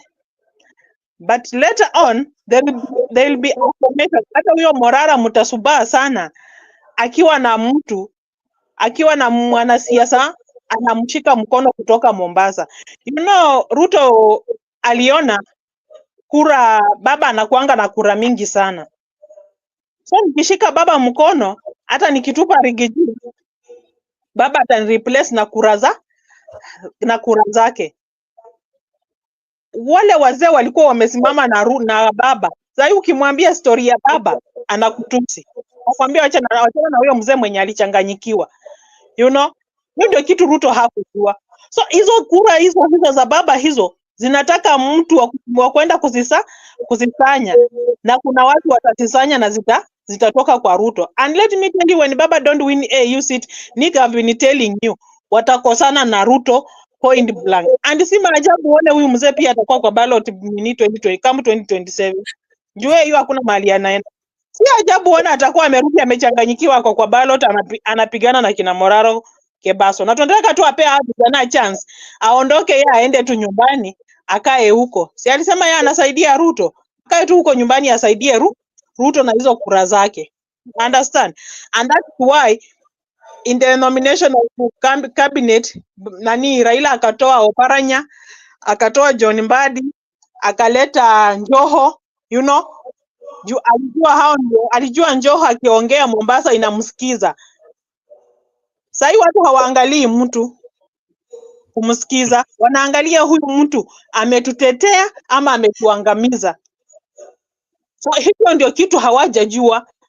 Kama sasa sisi Western tunaangalia Mudavadi na Wetangula wametutetea ama wametuangamiza. That is the only thing we are looking. Kama wametuangamiza, they're out. Kama wametutetea, tutawa back up. Hiyo ndio kitu sasa watu wanaangalia. When you look at Babu Owino, you know Babu Owino avoided himself with this broad-based government, hizi bills zinatokea ovyo ovyo, alijitoa ndani. And now wananchi wanasema we are now looking for Babu Owino as governor for Nairobi. Wameambia timu Wanyonyi aende Bungoma, Wetangula mkambinia huko Bungoma wakikula broad-based government na huko. But Nairobi will be standing with Babu Owino. And remember, Babu Owino is a good mobilizer on ground. Kura zenye Raila alikuwa anapata, mobilization alikuwa ni Babu Owino. So Babu Owino on mobilizing ground ako sawa sana. You look at hiyo story ya choka ya manyumba. Babu Owino alipigania watu wake kabisa mpaka hizo nyumba hazijabomolewa, hawajabomolewa. Hebu niambie hiyo story iliendaje ba? Hiyo ya Murima. Ya Murima hiyo. Alikuwa Kirima. Kirima, Gibson Kirima. Babu Owino alienda koti akasema hawa watu waliuziwa mashamba. So kuwafukuza hapa warudishie pesa yake, na koti ikasimamisha hiyo ubomoaji. Those people wako wanafuraha sana juu Babu Owino aliwatetea mpaka last minute. Wakati walikuwa wanasema kuna bomolewa, it was Ruto who was against that land. He wanted to grab that land so that those people can be chased away, ajenge pale affordable housing. But Babu Owino akamwambia no, hapa hautabomolea watu wangu. You know? It was not a Kirima's family. It was Ruto's plan. Haya. Na ikagunduliwa mapema. Tunasikiaga maneno ile tujawahi sikia. Mimi hiyo shamba nilijua ni ya Kirima na familia yake ndio walikuwa wanataka shamba. Leo tena umekuja na story nyingine. Ilikuwa ni familia yake. So Ruto alikuwa ameingilia familia yake ifukuze wale watu wamefanya nini, wenye wamenunua pale, so that when those people are being chased away, he gets the money and gives the Kirima's family the money. They keep quiet, and then he goes on demolishing the houses, then build his own houses there. And that failed. I think in fact it was niliambiwa na chairman wa Korokocho wa soko, pia yeye ako huko na maploti. Yeye ndiye alituambia mtu wako behind that land, it is Ruto. It is Ruto behind that land. And that's why uliona Babu Owino akapigana kabisa, akaenda mpaka koti, wanasiasa wakajitokeza kabisa, then ikamshinda, ikasimamishwa. You understand? So grabbing of land, Ruto hajaacha kutunyanyaza bado. The same ilikuwa Kariobangi market ibomolewe mpaka huko chini police station, mpaka huko Koboni, ati kujenga affordable housing. Kakuya alimwambia mimi nisikupate kwa nini, kwa constituency yangu unakuja kubomoa. Now that unabomoa soko, yenye ilijengwa, yenye wewe mwenyewe umeshindwa kujenga hata soko moja tangu uingie kwa uongozi. Unataka kubomoa yenye ilijengwa, yenye inalisha watu, wanatafutia hapo pesa. Mimi hapo hatutaelewana na nisikupate. It backfired. Na by the way, that Kariobangi market iko na watu karibu 2,000. Unataka waende wapi? Na hizo vibanda zinalipwa kwa county government. So alimwambia jenga yako, bomoa. Yenye ulipata imejengwa na mtu mwingine akaweka pale watu, hakukuwa mjinga. Tusipatane hapo. And those are the things that zilichangia yeye kufukuza nani? Kufukuza Rigiji. Hizo ndio vitu walikuwa wanabishania. Juu walikuwa wanamuuliza, wakikaa chini kwa meza, anamuuliza unabomoa Kariobangi market, unabomoa wakulima market, unawafukuza waende Kangundo. Na hata hiyo soko ya Kangundo, mimi nyumba niliiona ikiwa ndogo sana, yezi accommodate wale wakulima wako nini, wako wakulima market Marikiti pale wote, au businessmen and ladies, haiwezi accommodate. Hiyo soko ni kidogo, unawabomolea wapeleke wapi? Na imekuwa pale since colonial. Wewe unakuja kubadilisha sasa? Mbona hiyo ya kama watu kama sisi tunahangaika mahali pa kufanyia biashara, mbona hiyo market amejenga Kangundo, waezi sema watu wa apply wapewa hizo mavibanda waende wafanyie hapo biashara? Watu kama sisi tunatamani mahali kama hapo. Wakulima market ibaki pale, kama mahali kama hapo kuna wafanyi biashara wengi sana Nairobi.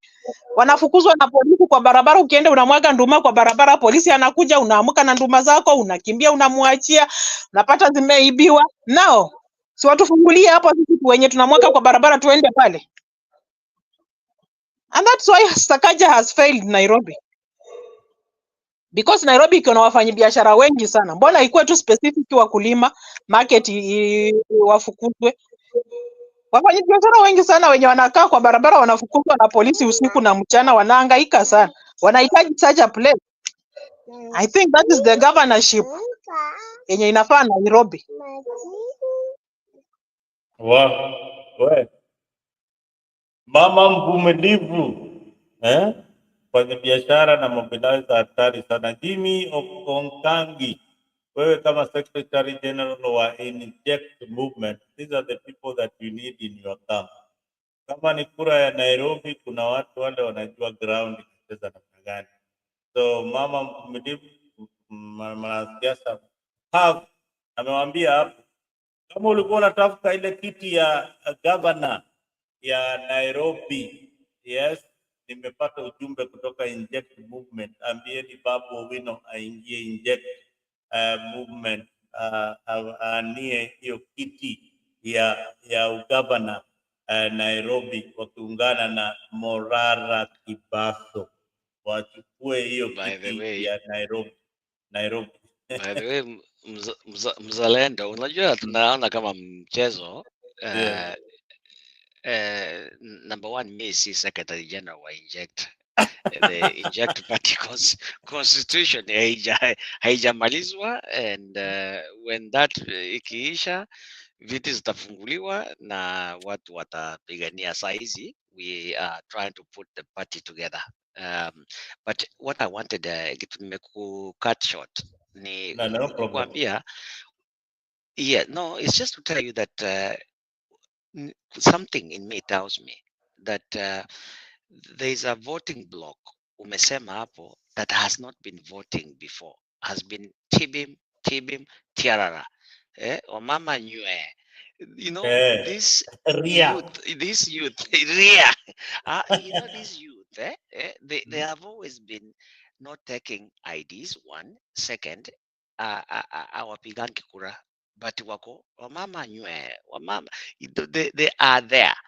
But this time, in fact, ukiona kwa, if you are in local social medias, okay, you said you are following your MCA. Now at that level, these youths, by the way, they are having WhatsApp calls, they are having Google calls, wanaongea about their MCAs. They are talking about their MPs. I'm telling you this. They are and then they don't fear. Unajua wakati wetu mzalendo, we used to fear MP. Ukisikia MP, huyo ni mtu wezi tukana because unazashikwa upote. Hata ile wakati wa Moi, that you couldn't even say. Unaona chief huko ndani hawezi ongea about Moi because Moi will know what this guy said. So that's the fear that we have been. Now because of Kibaki, there is freedom of speech. Mtu anaweza hata tukana MP kwa matanga, mtu anaweza echo Ruto, and nothing happens. Sasa Ruto has realized, ndiye ameanza kuleta hii mambo ya abduction. Unasikia mama Mvumilivu anasema people are just quiet, they don't want to come up mapema size. But let me tell you something, there are people who are fearless, and that is the youth, our GNCs. These people, they are fearless, they don't care, by the way. And one thing, these people, which is very wrong, unajua wao when they start their siasa hawataki mambo ya maombi. They will tell you, wewe, don't mix church na siasa. Yani, they are ready for anything. Those are the people you need to fear. And they have never voted before. They are going to be voting this time. And that's why I'm joining Mama Mvumilivu kuambia Mr. Tibim, Mr. Tiara is a very nice guy. He needs to join like forces. This guy called Morara. Their brains, but they need match.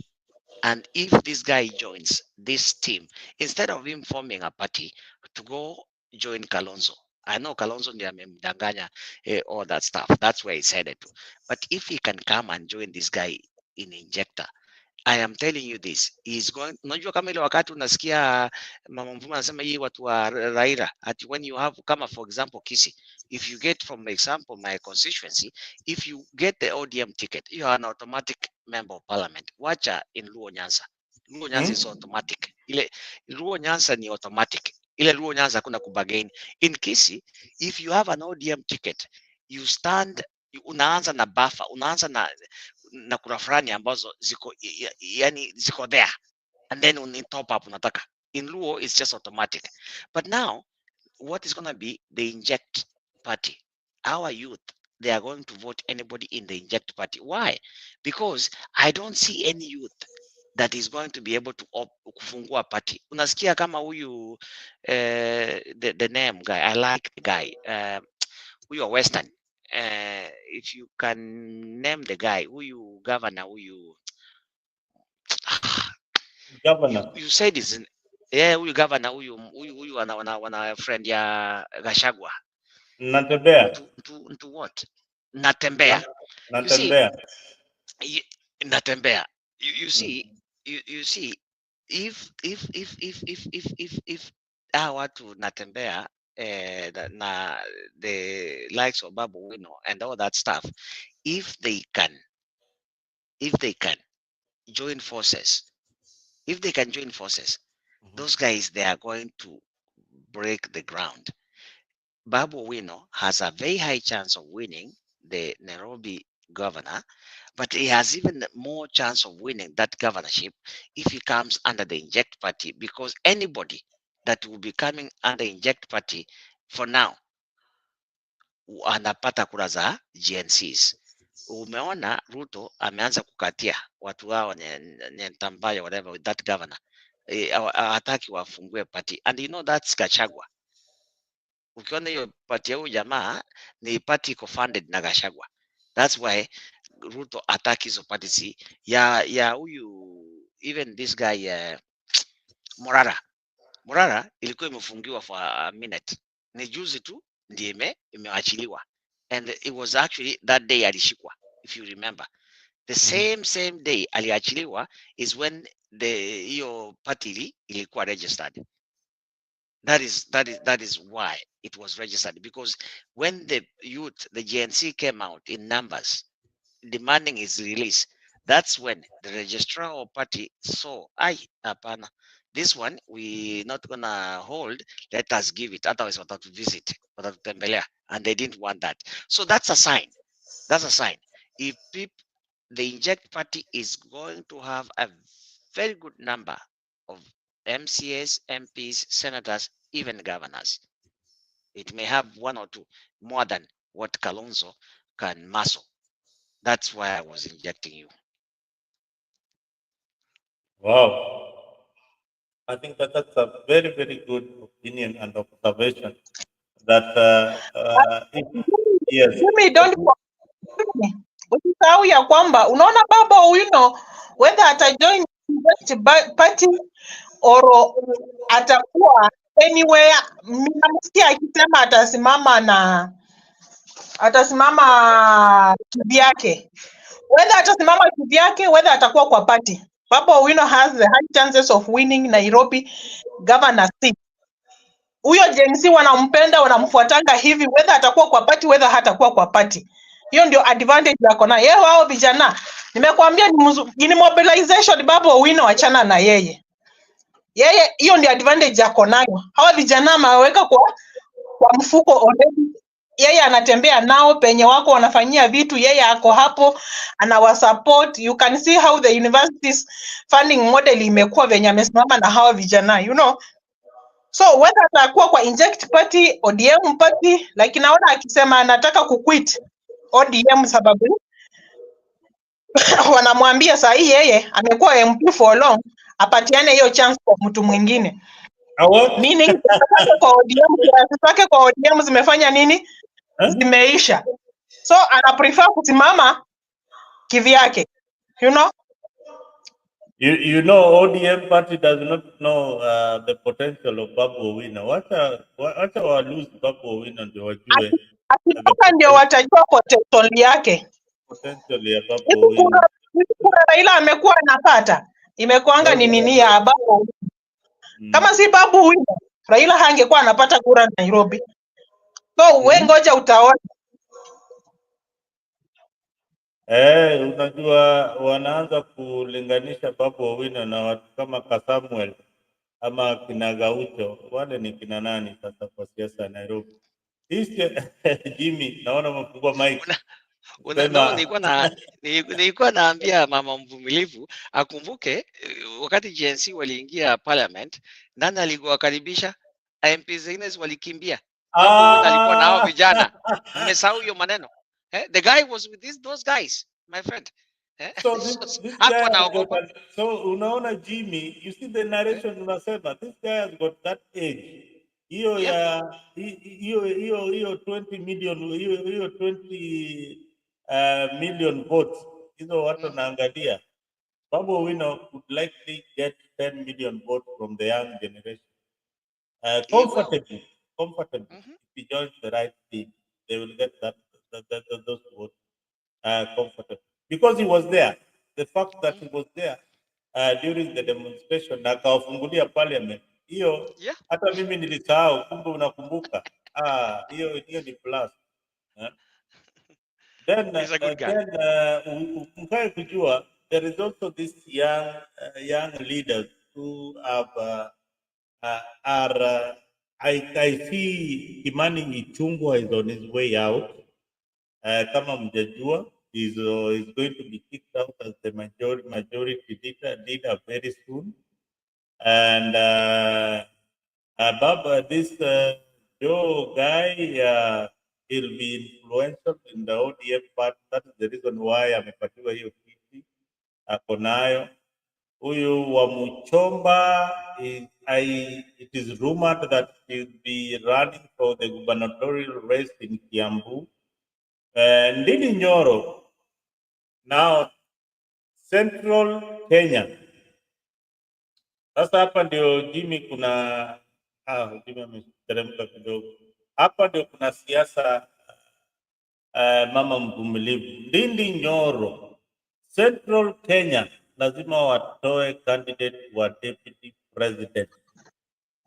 Na bila shaka naangalia hiyo map ya Central Kenya, naona tu ule mtu uko karibu na kuwa na deputy ni either Gachagua ama Ndindi Nyoro. Hebu toa maoni yako kwa ule kiongozi atajitokelezea Central province, because Central lazima presidency hawezi endea wakati huu wa 2027, lakini deputy watatoa kwa ile chama ambayo itaenda kushinda uchaguzi. Na ni chama gani? You know, unajua Ndindi Nyoro alienda Central na watu wa Central wakamuambia tusikufiche, acha uende uambie rais ukweli ya kwamba yale alituhaidi hajatimiza. And that's why unaona Ndindi Nyoro pia naye amekuwa against William Ruto. Unaona? Amemwambia rais tusikize ground. Imekuwa ni ngumu because of avocado farmers. Watu wa maziwa, you understand? Na Sendro, ukiuliza mtu wa Sendro anakuambianga sisi tunakuanga na kura mingi sana, so lazima pia sisi tupewe shares because of our votes. Hatuwezi tu kuenda kwa serikali, hatuwezi kasa kukaa kwa serikali sababu ya kura zetu, wa wingi wa kura zetu. So lazima Sendro ifanye nini? Ikuwe na mtu kwa serikali wa kuwakilisha, and that's why they have backed on Ricky G. Na kwa Ricky G, hiyo kitu inawauma sana. Ukisikia mtu wa Sendro anakuambia amefurahia Ricky G kutoka, anakudanganya. Huyo ni mmoja wawili wenye wanakula pesa za Ruto wakimdanganya. But Sendro as a whole wanataka ku present issues zao. And mzalendo, acha nikwambie ukweli. Unaona, ukifanya biashara na mtu wa Sendro unainuka sana kushinda any other, hata kushinda familia wetu. You know? Hiyo ni kweli, hata ile nyingine hii yetu. Wala kupinua wanasikia wivu kupinuka. So that is why sometimes when a candidate comes from Sendro, watu wanajuanga mtu wa Sendro akipata contract. Hata sisi Waluya tunajua kujenga, tumepata pesa, tumepata kazi. And if it is Muluya or Mjaluo, ni shida tupu. Huyo mtu anamfanyia kazi hata kulipa. Mi huona wakati nazungusha nduma, nikopesha Mjaluo na Muluya, kwendanga kulipe pesa yako, mmesumbuana for long. Okay, Kikuyu, by the 95% of my customers ni hao. Wow. Wewe anataka aone pia wewe unainuka. Unatoka penye huko.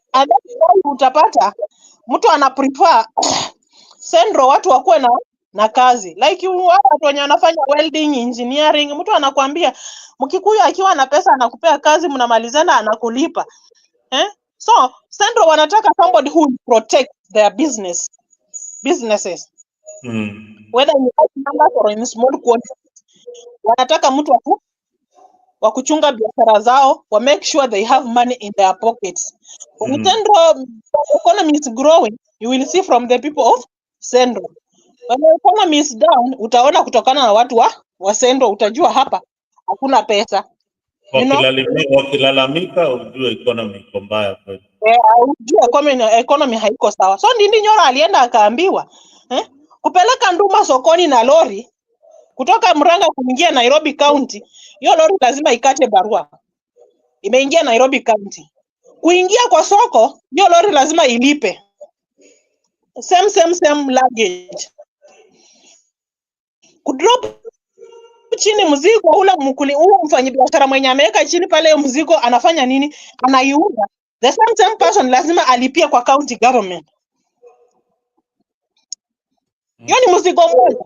Imelipiwa pesa mara ngapi? Mara 3, mara 4. Because kila county lazima ukate barua. Kila county lazima ukate barua useme ni gani umebeba unapeleka wapi.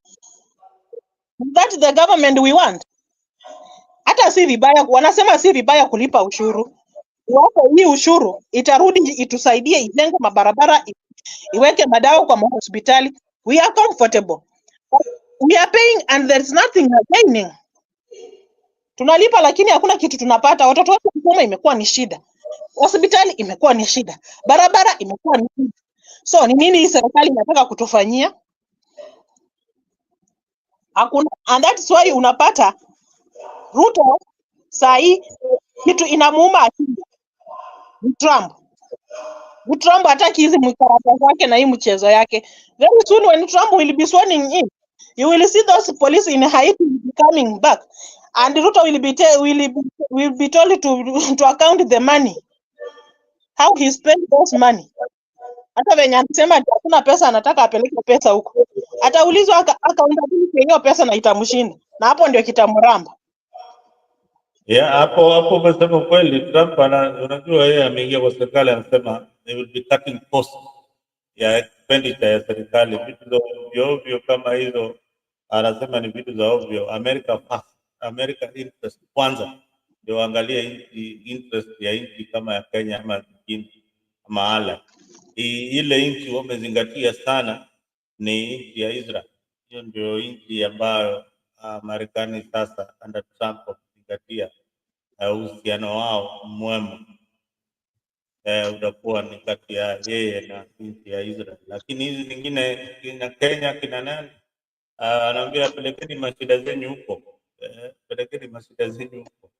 So we are hoping to see how this new government of Donald Trump will deal with Africa and especially the Kenyan situation regarding hiyo mambo ya Haiti.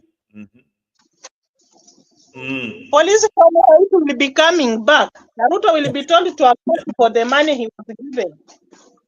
Yeah, unajua shida itakuwa ni walipewa na Marekani na bado wanalipwa na UN, United Nations Peacekeeping Mission. So wacha tuone vile kutaenda, but by and large au mapolisi wa Kenya wakuja pande hii ya Haiti wanapata mshahara kubwa kidogo kushinda kule nyumbani. Hiyo tu ndio wanaona ni vyema wakue kule Haiti, but ni vizuri tuzingatie kanuni za sheria za ulimwengu mzima, ya kuwa kwa zile ndugu yako anaumia mahali, bila shaka unatokelezea unamsaidia. Sisi wa Afrika tuko na ubinafsi. Umeona kama nchi ya Sudan hii ingine, Northern Sudan inachomeka na vita inaendelea hivi. Hakuna nchi yote ya Afrika inajaribu juu chini kuzima hiyo vita, hata kupeleka wanajeshi wetu pale kuzima hizo vita za the two factions za Sudan. So hiyo ndio shida ya Waafrika. Governance imetusumbua sana. So we need to start at home and to start in Africa so that we manage to stop the wars, the necessary wars and tensions that are happening all over Africa, in Congo, in Sudan, and other places. So mama mvumilivu, neno lako la mwisho. Kwanza nataka ucomment kwa hii mambo, ndio uniambie your closing remark ndio kufunga show ya leo. Bwana huyu mwana harakati Kisa BCJ amekuwa abducted Kenya pia tunajaribu bwana. Si kujaribu, ni aibu tunajiletea, and we expect tourism to Kenya, they will fear. Utasikia tourism industry is not working, we have no visitors. It is because of abduction. How did this happen in a Kenyan soil? An opposition leader is kidnapped in Kenyan soil and taken to Uganda. I mean, how did we reach here as Kenyans? Tulifika hapa namna gani? Tulifika hapa namna gani kama Wakenya? Hebu niambie tu. Hii ni haki kweli? Hiyo sio haki. You know, we can now understand that William Ruto with Museveni wanafanya kitu moja. Hawataki kuona mtu wa kuwapinga akisimama akionekana. And it is very shameful to Kenya president. How can you abduct someone's alafu wanakana wanasema it is not Kenya police? Ni nani walijua ya kwamba amekuja Kenya if not Kenya police were used to identify his locations? Ndio wapigie wale wa Uganda simu wakujie. Or we can clarify that it is Ugandan forces has been hired by William Ruto to abduct people in Kenya. Very simple. Wow, wacha acha nikaribisha mgeni Catherine Wakoye. Catherine Wakoye, karibu sana Africa. Welcome to Africa 24. I hope that you are fine wherever you are listening. Hebu tusalimie na utuambie tuko wapi, where you are and unatusikia, and are you what is your opinion on this election that is coming? Tuambie neno moja, mbili, tatu. Tumefurahi sana kukuona hapa Afrika. Karibu sana. Just unmute your mic. Ama wacha nikuunmute pande hii.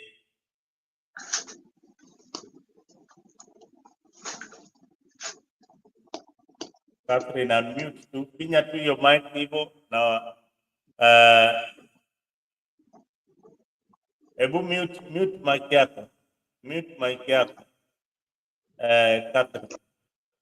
Pinya tu mahali unaona hiyo kasign. Yes, exactly. Sasa unaweza ongea. Umerudi tena. Mute tena.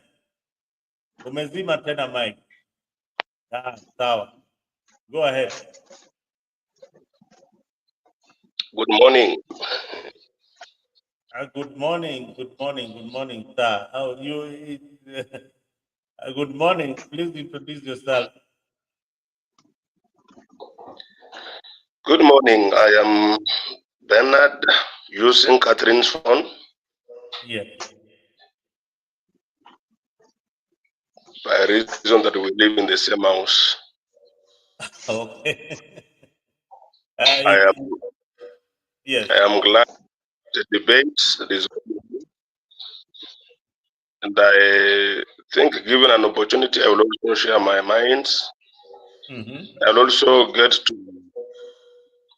point out a few things which are going on in our nation that actually requires a lot of actions. Thank you. All right. Thank you, Bernard. Thank you so much for tuning on to Africa. I hope that after this you'll have subscribed to our channel, Africa 24, on our YouTube page. Karibu sana Africa. You are actually on the tail end of our program, but we'll give you an opportunity to say one or two things. We have been discussing about our politics, about the possible situation in 2027. Tunaangalia nini aswa sisi kama Wakenya tutafanya in 2027. There are so many candidates who have come up. We have got Matiangi, we have got Morara Kebaso, we have got Kalonzo, or we have got Ambassador Esther. So this week we'll be looking at each and every candidate into depth, and the person who can help our country from the mess that the UDA government has created, and the kidnapping that is happening in our country. So hizo ndio vitu tunaangazia hapa leo, and of course the church has come out now saying that the government of William Ruto has failed, and it is an important voice because hawa ndio walipigia serikali ya William Ruto kura zaidi kabisa kanisa. So the church has come out very, very strongly. The Catholic Church, the Anglican Church has really come out. We are also waiting for the Pentecostal Church, and the African Inland Church also needs to come out. And also those traditional churches, Legio Maria, Aro. We need all those churches to come out and condemn what is happening in government, especially abduction. There are so many missing people in Kenya today. No policeman has been arrested. Some of the bodies have not been recovered. One Maverick Aoko is still missing to date. We don't know where this young lady is. And our only sin or our only undoing was to freedom of speech, freedom of expression. Yes, even if they offended some people, they needed to have their day in court. We emphasize this on our 24 so that we can have some sanity in our politics. So, Mama Mpipilivu, kabla uende soko, your closing remarks, najua utatuacha tu hapa sahi na nipatie the new guest Bernard to say what he feels about the country. Bernard.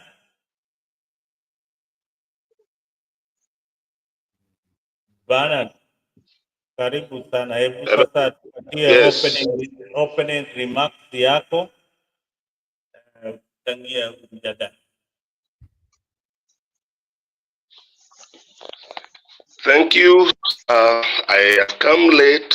I wasn't in the meeting, but I just bumped into it. I feel I should throw a few stones on the same so that we can be able to understand what, from my point of view, what is happening in this nation. Yes. You know, anybody, anything, pointing a finger to the men of God as themselves trying to dig their own grave earlier. Because the men of God are not they're not paid by anybody. They are not employed by anybody. These men are just by virtue of a calling that is on their lives.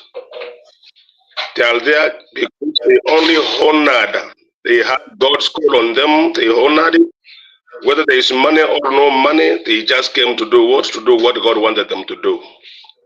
Now, when people come using what these people have tried to peel so that they can be able to have their political mileage, that is a mistake. And this is what Ruto did to us many years ago. Ago. He lied, he got wing flying, and he was president of Kenya. When the men of God are realizing what happened to them and they're trying to position, it's becoming a problem, and every politician, including Sudi, they are pointing fingers to the men of God. This is not good. This is not good for one nation. This is not good for an individual people. It is interesting. If there is anything, if it were my will.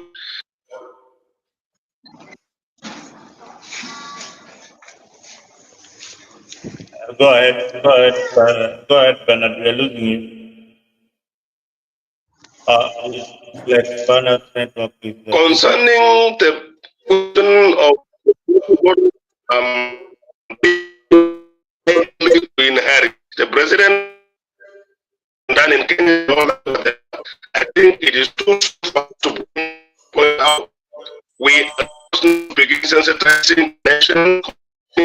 Bernard, your network is really bad. We can't hear you. Just trying time to position. Yeah, you need to log in back. Your network is terrible. Mama Mvumilivu, hata tukimalizia show, hebu tuambie neno lako la mwisho.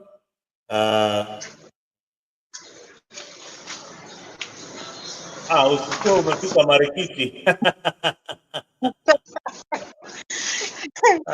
You know me, I always admire you, the way you work hard. You know, if everybody could be working as hard as you are, hii Kenya tungeendelea mbali sana. Umeshafika Marikiti, unaenda kuuza ndumaa sasa. Ama ndio unaelekea Marikiti? Naenda kuuza, nimepika. Ushazipika sasa?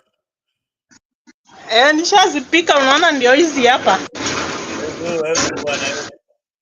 Wewe ukiwa lovely. Ukiwa wapi sasa unaelekea wapi, Kariobangi gani? South ama North? Uko Kariobangi North pale kwa magarage. Niko light industry. Unasikianga light industry? Wale wanatengeneza ile Panadol fake. Hata wanatengeneza hata peremende fake. Light industry.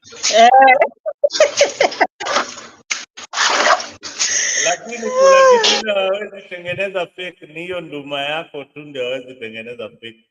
Hiyo ni original. Nduma yako original. Original. Na huko ya biashara ni gani? Wanakuitaje huko light industry? Ananiitanga Mama Nduma. Haya, Mama Nduma ndio huyo anakuja pale Light Industry. Tafadhali leo mpromotini. If you're watching Africa, if you're in Mozalendo TV and YouTube na uko pale Light Industry, tafadhali ukiona huyu mama promote sana na hii biashara yake, hii asali yake. So sisi hapa Afrika tutapromote kabisa kama kawaida. Mama Nduma leo akifika pale, make sure ndoa zake zimeisha by saa 3 asubuhi ama saa 4 zimeisha kabisa, na amerudi nyumbani kwa watoto wake. So that is what building a nation is, and I appreciate you so much, and so many other women who are out there doing their hustle and doing the right thing for our country. The only thing that we want is security, a good opportunity to business, and proper regulation kutoka Sakaja. Sakaja, kama umeshindwa na kazi, tunakung'oa 2027, tunaingiza Babu Owino. Mama kama huyu hafai kulipa leseni yoyote pale kwa Kanjo. Ningekuwa Mama gavana, Nduma anaolewa, hakuna penye ataenda. na I hope watu wale wamevaa ile jacket ya yellow hawakutoshi wakutozi ushuru. Unalipia 20 bob ama unalipa 50 bob kuuza? Inakuanga ni 50 bob. Haya, kuna zile biashara sahihi, bwana Sakaja. Wewe kama ungekuwa mtu mungwana, au wafanyakazi biashara ndogo ndogo kama hii ya kuchoma mahindi, kuuza nduma, kuuza mahindi boil, kuuza nyanya kando ya barabara, usitoze hao watu ushuru tafadhali. Wapatie nafasi wafanye biashara, especially kama hujawapatia mahali ya kufanya biashara. Usiwahi warudisha pesa ya kila siku. Hiyo si haki hata kidogo, lakini uhakikishe tu amevaa ile apron yake. Hapo kwa barabara ni shida tu, saa zingine lazima upe polisi 100 ndio akuache. Ati polisi pia polisi 100 watu wa Sakaja unapeana 50. Polisi pia wanakula 100, Sakaja pia anakula 50. Hawa wafukuze, usipolipa unafukuzwa. Wow. Anyway, ole yenyu, tuko na nafasi ya kubadilisha serikali ya kaunti ya Nairobi come 2027. Hizi maushuru za bure kama hizi za kuuza nduma kwali, hizo ndio vitu gavana unafaa unaacha vitu kama hizo. Watu wanauza nduma ama mboga hii ya kutakata. Really, Sakaja, umeanguka mtihani ndugu yangu bwana. Wewe ni Nairobian, lakini hiyo umeanguka mtihani kabisa. Mama mboga hafai kuwa anateseka na anateswa na watu wa Kanjo kule Nairobi. Anyway, guys, we come to an end of this particular edition of Africa 24. We were having an insight in the Kenyan election that is coming in 2027. We today talked about one particular candidate, Morara Kebaso. You've given us your insight, your thoughts, what you feel about the particular candidate, and we take your views very, very, very seriously. I was happy to have hosted this particular edition, and some of your views are very, very important to the politician and people back at home to feel and to hear what others feel about their candidates of choice. Here in Africa, we will keep on telling you about people like Eugene Momalo, who is also another significant player. Is the other political party called the Democratic Action Party of Kenya, DAPK. He has also announced his intention of vying for the presidency. Wamalwa's focus is on the economy and social justice that resonates very well with voters at home. We will be looking at Wamalwa's journey too here on Africa. We also have Kalonzo Musyoka and Rigathi Gachagua. Those are prominent names in the mix. So Kalonzo of Wiper Democratic Party, but the Wiper Party leader has been in the political scene for a very long time. He has been supporting most presidential candidates. We have not seen him yet as a formidable presidential candidate supported by a majority tribe like the Kikuyu community.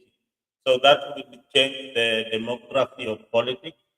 People are saying Kalonzo is inconsistent in his communication. He goes very high and goes very low. So if you are in Kalonzo's camp, please advise him that politics is about consistency.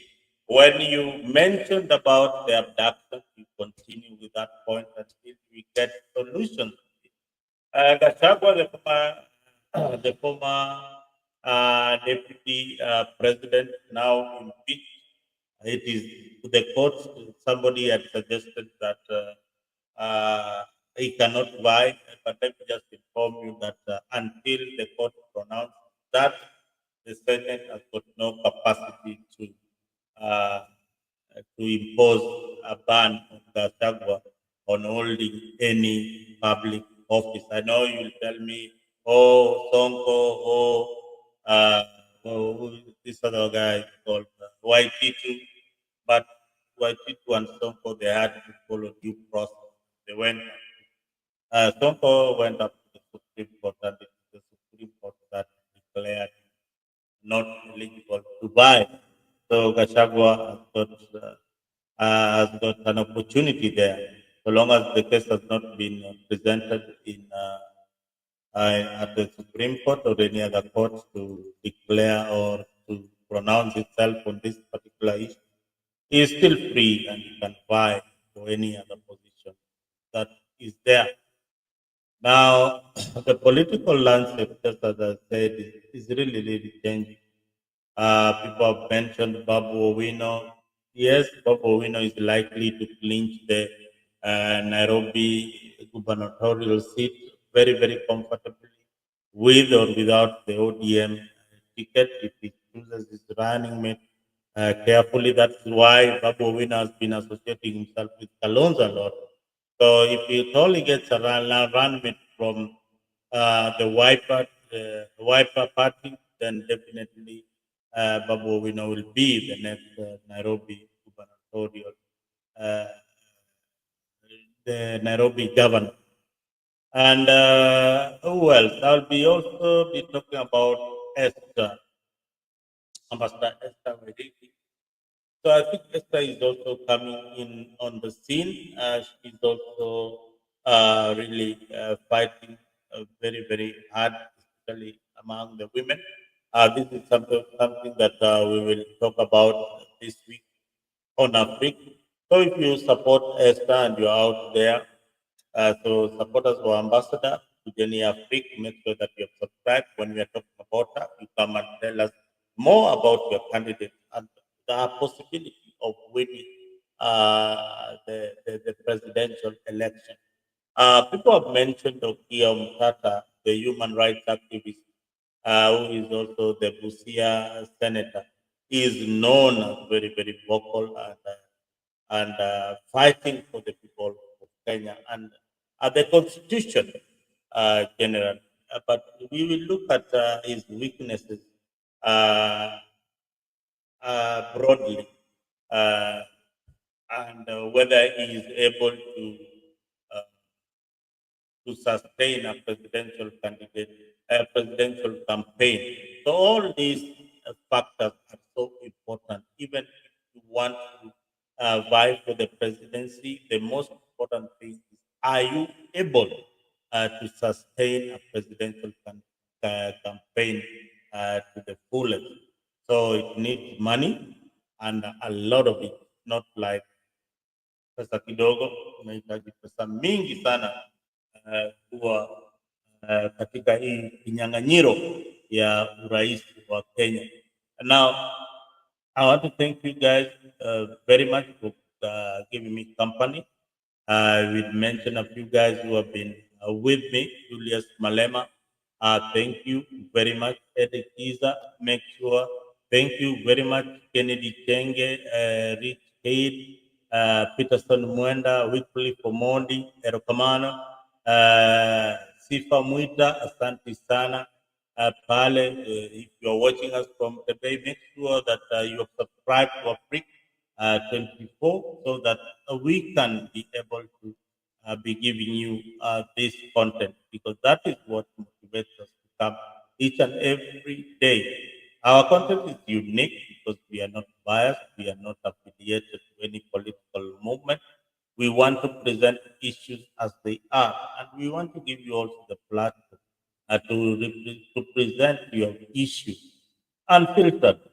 The only thing that you want to observe even in the comment section is bad language. Matusi. Kuja tu hapa kama uko civil na unapenda nchi yako kama mimi mwenyewe mzalendo, unakuja hapa na unaangazia maoni yako na tutakupatia nafasi. We will not censor you like many other places. They do ensure that you are not heard. Here, Freak will make sure that umesikika. So kwa wale wanatu watch kutoka other platform, tafadhali take the opportunity to subscribe on Afric and make sure that you make Afric your own channel. We are also on Facebook, we are on X, we are on TikTok, and now we are on YouTube. So we love our country. Asanteni sana.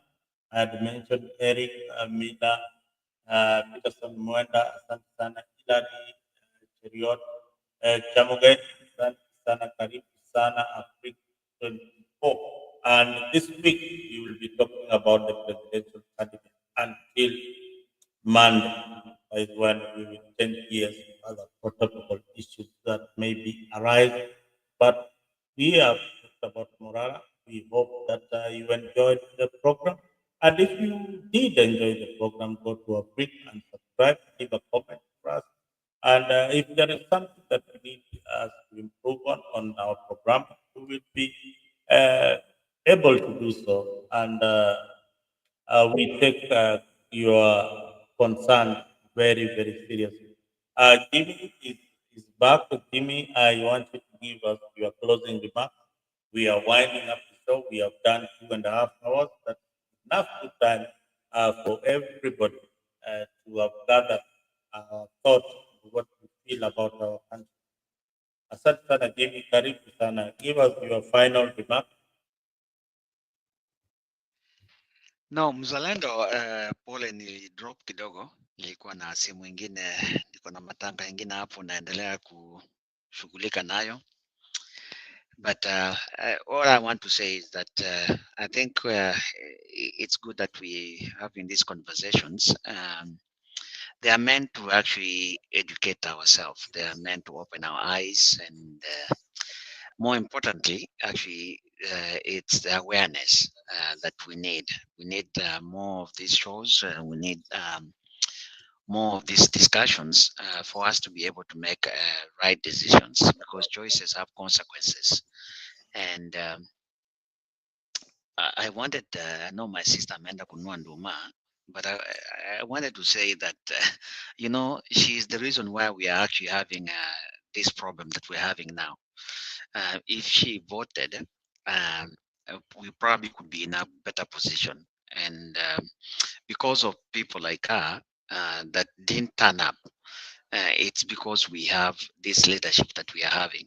Because if you look at the difference, yeah, Kura, Zaruto, and I'm not saying that Raila could have been a better candidate, but this is just an argument that we need to have all the voices heard. So if you get a chance to vote, the best thing to do is to vote. Don't worry who's going to win. At least you are voting your conscience. Because if we all voted, believe you not, probably will not be having a president that lies after a lie. Yani hakuna kitu anaweza sema sometimes I just watch those things and I'm really thrown. You don't even have the energy. You don't have the Yeah. energy, to be quite honest with you. You don't have the energy because you know your people, the hii kiti ya presidency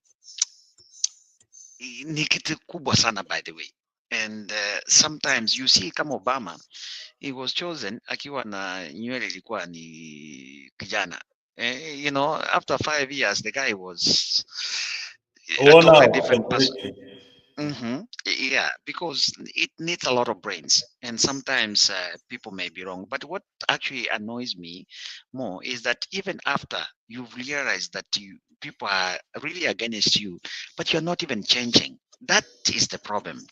A good leader is one who realizes and sees, you know what, I've been given a chance. Ruto has been given a chance, and even after that chance, is actually becoming more brutal.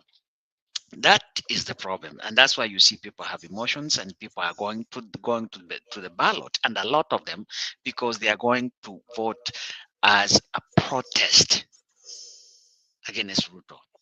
That is why these shows like this and many shows that are coming up are helping us actually reach to people, know that the importance of that just one vote is critical and is important. And I thank you for the platform who continue to come in as much. And thank you for actually sending I don't know why I subscribed, but it does. Maybe I'm ignorant. Oh, no, You, yeah, you need to subscribe and hit the bell. So anytime that a show will notify you yeah, that we have a show. So if you just okay, subscribe and you hit the bell, it will not okay, notify you. So you need to okay. subscribe and hit the bell so that every time I have Yes, a program, have something of interest, I will send it to you. Like this yes. particular one, I knew that you are a valuable contributor on this platform and Thank you. for your country, Kenya. We needed your voice on the particular issue. Not all the shows I invite people, but on important shows like this one, I want to selectively invite a panel that give a good discussion at the end of the day. So we get some information from various people. So that's the reason why when we invite, uh, we have acknowledged as somebody who brings value to whatever we are programming at that moment. Even the guys in the comment section, we value your comment, but we want some substance at the end of the day that will inform your decision when you are going to cast that vote in 2027. Or when you are thinking, when you look at the cocktail of candidates that we have, as somebody, you will change your mind when you hear what Jimmy is saying about this candidate. You'll change your mind when we look at the perspective of other candidates. Whether they've been involved in corruption before, we will also put it up out here. Why they are not fit for the bill in 2027. We look at the potential of tribe and why we need to run away from tribalism and why it is important for our president who is coming in to look at a strong Senate that has got people that came in with this political party and also parliament. Yeah. And TV, last, the issue of the Catholic Church coming at this particular moment. Let me tell you my thought. And this is something that is debatable out there. This is just, they are testing the waters to change the constitution of Kenya. They are inviting a dialogue. They are inviting a dialogue. In the next few weeks, you'll hear a conversation of a dialogue. Let's have a dialogue. Let's have a dialogue uh, around government. Let's have a dialogue around the constitution. If we can have a dialogue around excess, then I'll be very, very glad to be part of that about the Okay. excess government. We have got so many nominations Right. coming, nominated MPs, nominated senators, nominated women. Right? We have got also the women rep position. I don't think we need that constitution at this time in the constitution. Those are excesses. Women fight it out just like other men. You saw Kamala Harris. Right. She was not favored because of her gender, but of our policies and our record. We need women not to be favored with this constitution. The issue of the gene is long gone. Is long gone and is overtaken by events. So we need to refocus and rethink that some of these ideas that were yesterday are not applicable today. All right. True. Yeah, True. are not applicable today. In position of work, we compete with women. In school, there's no exam that is set for women. Yeah, we are set for the same exam. In university, if doctor, if you're qualifying for a doctor in the medical field and you are a lady, you sit for the same exam as men. And you beat them. Even in the engineering field, there are women who are engineers. So why the political field that we want to favor women in the political field is the voice of women. But what is leadership all about? Leadership is inclusive. If you are elected leader, you serve each and every body. In we used to have PPSCO a long time ago. PPSCO. Those were women of substance. They needed no favor. They flawed men. Yeah, we had. Right. Yeah, they flawed men. We had Anne Leboso. Yeah, Yeah. the late Anne Leboso. These are people who came out, fight, they flawed other men in politics. Charity Gilu should not Millie favor. Odhiambo. Hmm? Millie Millie Odhiambo. Billy Odhiambo, he did not need a lot of favor from, his gender and all that. But he came out white and flawed other men, and he's continuing to flaw other men. Yeah. True. And And women are very, it's not even easy for men also to run anyway, to be quite honest with you. It's a it very is not competitive. easy. It is very, very competitive. So Mhm. elections have become very, very competitive, and we need to reduce the excesses in government. So that would be another chapter, another day that Right. we'll open that chapter. But this time round, until the weekend, until we finish Thanksgiving, I hope we'll have exhausted this. Where I hope to see you before Thanksgiving, Jimmy, and Yes, yeah, I hope to see you here for I Thanksgiving. will. Yeah, I will. thank you very, very much, and ubarikiwe sana.